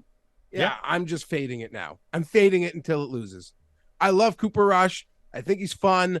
I'm happy for him in the money that he just made himself, and the equity he's got in the league now. I don't care about anything else. Like, I will fade Cooper Rush because that roulette spin is going on the other side. I was so stupid. Like, I should pie myself in the face right now for thinking Washington was sharp last week. Me too. I'm with you. Like, so stupid. No one feels a pocket worse than that imbecile Wentz. But yeah, I don't know. I don't even have like a football breakdown here. I am just going to step in front of Cooper Rush until he goddamn loses, and I'll win all my money back if I have to. If they lose this one, I'll triple in next week. Like, I don't care. So we're into a spot right now, Tim, where I just, the way that I look at it, if you want to break down this game objectively of how I think that people are going to look at it was, hey, the Rams don't really have any fans anyway, so who cares that it's in Los Angeles? Dome road team. So going from dome to dome, from Dallas to the LA Rams. The best adjusted sack rate in football on defense is the Dallas Cowboys. We just watched the Rams get obliterated by a good but not as good pass rush on Monday night, and they were just visibly taken apart by the 49ers. Cowboys come in, riding high, everyone's in on them. This just feels like the world is on Dallas, and like I said, maybe I am misreading that, but it just feels like the Rams are the right side. Yeah, I am going to take the Rams, but far less confidently than you, because the Rams do struggle to score. 10 points against the Bills, 12 points against the Cardinals, 9 points against the 49ers. They scored a bunch against the Falcons defense, 31, but the Falcons have an absolutely horrific defense. There's a lot of reasons to probably want to take Dallas. Dallas is probably the smart side. But I'm going to take the Rams only because I am exactly in the same position as Geoff, in that I don't believe that Cooper Rush can continue to win over and over and over again. And I feel like Dallas is going to be a very popular side this week. So all that being considered, I'm taking the Rams with the very lightest of strength. A very trepidatious pick of the Rams here. Bad injury news that I've just seen come across. The Rams center is out 4 to 6 weeks, and their starting safety, Jordan Fuller, is now out 2 to 4 weeks. So the injuries there have not been kind for a team that has been so injury lucky, or it's all sort of been on their right side lately. The Rams got to be so used to playing great defenses based on having played San Francisco, having played Buffalo, having to play Dallas this week. I feel like they have what's it called coming up on deck as well. The Buccaneers. Dallas has Philly next week too. Don't overlook that. Yeah, you're absolutely right. Is that prime time? I believe it's Sunday Night Football. Sunday Night Football. Yeah, I was already on the Rams, but Pat, you said something that I obviously has such a hyper focus on mine when the Chargers are playing. And people like to make it like it's only a Charger problem, and you should see the TV numbers out of LA. They are embarrassing. Like, they're embarrassing. Like, the out-of-market game does better than the Rams. And the Chargers, obviously. But the Rams are bigger than the Chargers, and the Rams just won a Super Bowl. That Dallas crowd in that stadium Sunday, it's going to be 94%. If it was the Chargers, it'd be 97%. But it's going to be 94%. And God, the networks and the internets and the memes would love to make 100 tweets if it was the Chargers, but they'll protect the fucking Rams, I promise you. Don't forget about the Rampede to start the game, though, Geoff. Love the Dallas's defense has been really good so far this year, much better than I thought they would drop off from last year, and that just really hasn't been the case. Micah Parsons is everything runs through him. I'd be curious to see what that would it be like Pittsburgh's defense that once you take out that one engine that makes everything go, just completely fall off the tracks. Obviously, that's not the case that we're in, so that doesn't matter right now. But the Rams are sort of like Lehigh or one of these mid-major schools that like I said, I don't know if Dallas is a good team or a bad team. Maybe they're an average team. But it was like, do you remember when Bel Air Academy, Geoff, made their big run when Will first joined the team, and they only had one play, and it was pass it to Will, and it worked every single time until they actually faced a good team? Well, that's essentially the Rams offense. They just throw to Cooper Kupp every time. Pass it to Kupp. It's the only play they have at this point. And the only play they have? But it works against Robinson's. But it works. Well, I'm shocked they don't get called for 12 men on the field every single offensive snap, because maybe he's wearing an invisibility cloak or they get to count as one person. But the guy like propping up Allen Robinson weekend at Bernie's style, he should be counted as a player on the team. That's not fair. I mean, at least he's getting his cardio in. Staying in great shape. Yeah, he's running. Oh, well, we're all taking the Rams, so I guess we've talked ourselves into the Rams thing. We all took Washington last week. Like, the Dallas commenters are going to kill us. Not that I care. But... yeah. How will I put up with that? So terrified of the Cowboys commenter on and all the success they've had over the years. Yeah, like, but they won 3 Super Bowls. It's like, yeah, before you were born, pal. Get over it. You sound like Cust over here. Well, the Jets, the preeminent franchise. You know, they won a Super Bowl 15 years before I was born. It's probably even longer than that, wasn't it? 1969. We're the night. Yeah, it was. Yeah, it was longer than that. There you go. But they're that's why you're such a big fan. They're such winners. Sunday night, Cincy at Baltimore. Baltimore's favored by 3. Over the 48.5 seems like a pretty good spot here. I'm going to take the Ravens at home -3. I think Lamar's better than Burrow. I think the Ravens are better than the Bengals. The Bengals don't seem right. I know they won on Thursday night. They have this extended layoff. There's something about them that just seems off, and I can't really pinpoint what it is, Tim. They didn't look right against the Jets either. They sort of sleptwalked through that game. They let Dallas sort of bully them around. They let Pittsburgh. I mean, they had Pittsburgh beat and miss an extra point. You're right. They are missing something, and Baltimore is very exciting. But I don't trust the Ravens' defense right now at all. The last 2 weeks, they had games won, and their defense could not hold.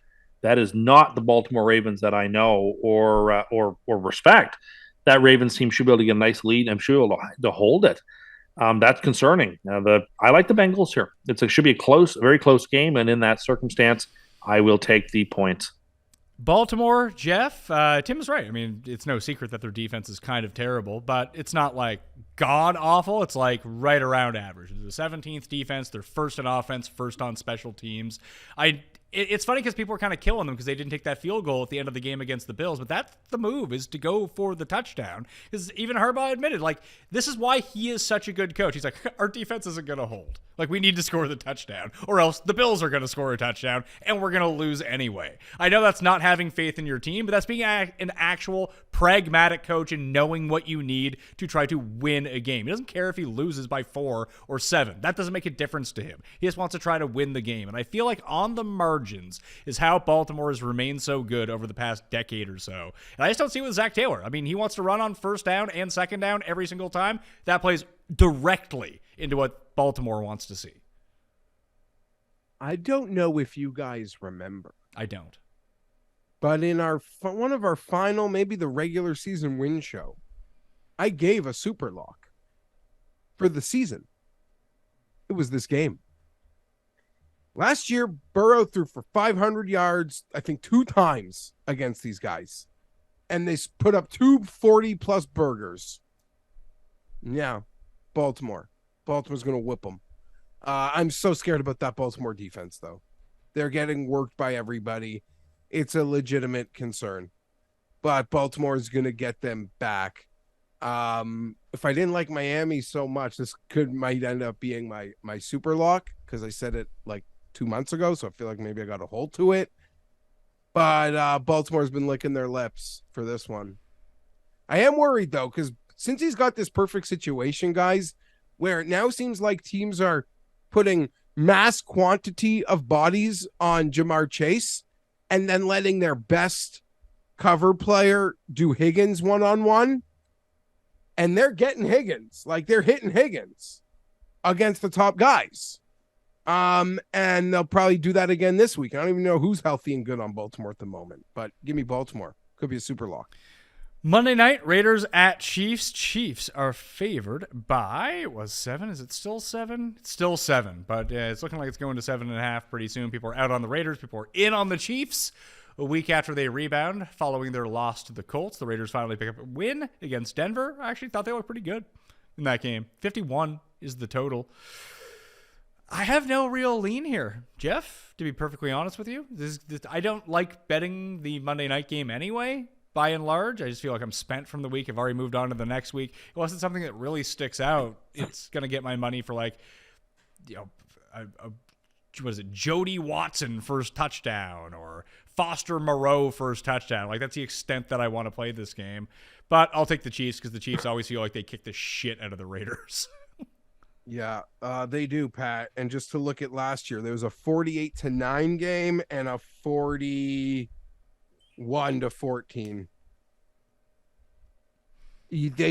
Andy Reid that Raiders secondary is bad.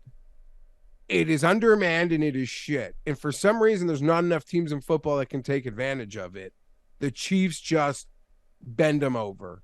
I would love to see a fun, entertaining, close game. I would love the Chargers somehow won on Sunday and the Raiders won on Monday. Not really expecting it. I'd love it. But I have to pick the Chiefs. Even looking good on Monday, maybe you could argue the line is inflated. But I don't aren't the Chiefs going to win big or lose? I don't know. Chiefs win big. Yeah. All right. Not I think much like the last Sunday's game, it's going to be like a 10-point game. Chiefs win. Chiefs are the last part of the teaser.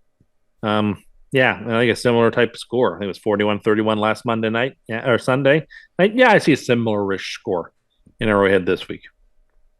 Super locks for the week. I guess I shall lead. I don't feel this is the first unconfident super lock that I have all year because I'm torn between two games and they both feel super trappy to me, but I'm going to step into. I'm going to take Seattle plus 5.5 at the New Orleans Saints. I'll probably end up betting them plus 210 on the money line as well. The other one I was going to use was Philly minus 5 at Arizona. That'll probably be my silver pick on the best bet show this week. Geoff. For me, it's Minnesota, Baltimore, Miami. I'm a man of my word, and I said it months ago. So, Baltimore. Baltimore minus 3 Sunday night, Tim. San Francisco. Against the Ponzi scheme. Yeah, but sometimes the Ponzi scheme comes and takes all your money, Tim. How many Ponzi schemes are there? They're the main Ponzi scheme. Pat's the expert. He knows this, but he said the Packers might be one, and the Panthers are definitely one. The Panthers are most definitely they're the Bernie Madoff of the NFL right now. I mean, the Packers might just be like Amway or something like that. They're more of a pyramid scheme at the moment. They haven't quite graduated to Ponzi levels yet. You guys are still alive in Survivor. So you guys can go. Chargers won, Cincinnati won. You guys are still up. Who have I used? You have used Green Bay, Philly, and Cincinnati. So you can use San Francisco if you want. No, I'll take Buffalo. Okay. Geoff, going for a push with them, taking Buffalo? I'm just taking one quick look at the Buffalo schedule. Yeah. Minnesota? No, I'll take Buffalo. We'll just cross it off. And this game can end, or we'll keep going together. All right, 6-point teaser for Tim. Tell me if I've got this right. Green Bay minus 2, Detroit plus 9, Minnesota minus 1, San Francisco minus a half point, and Kansas City minus 1. That's it. Bet the farm. Win 4 farms. You have a chance to get to, you rallied the next 2 weeks. You get back to 500 for the year. You'd be up like $900 or something like that. Not bad. Feeling pretty good. Feeling pretty calm. I liked last week. I like this week's board.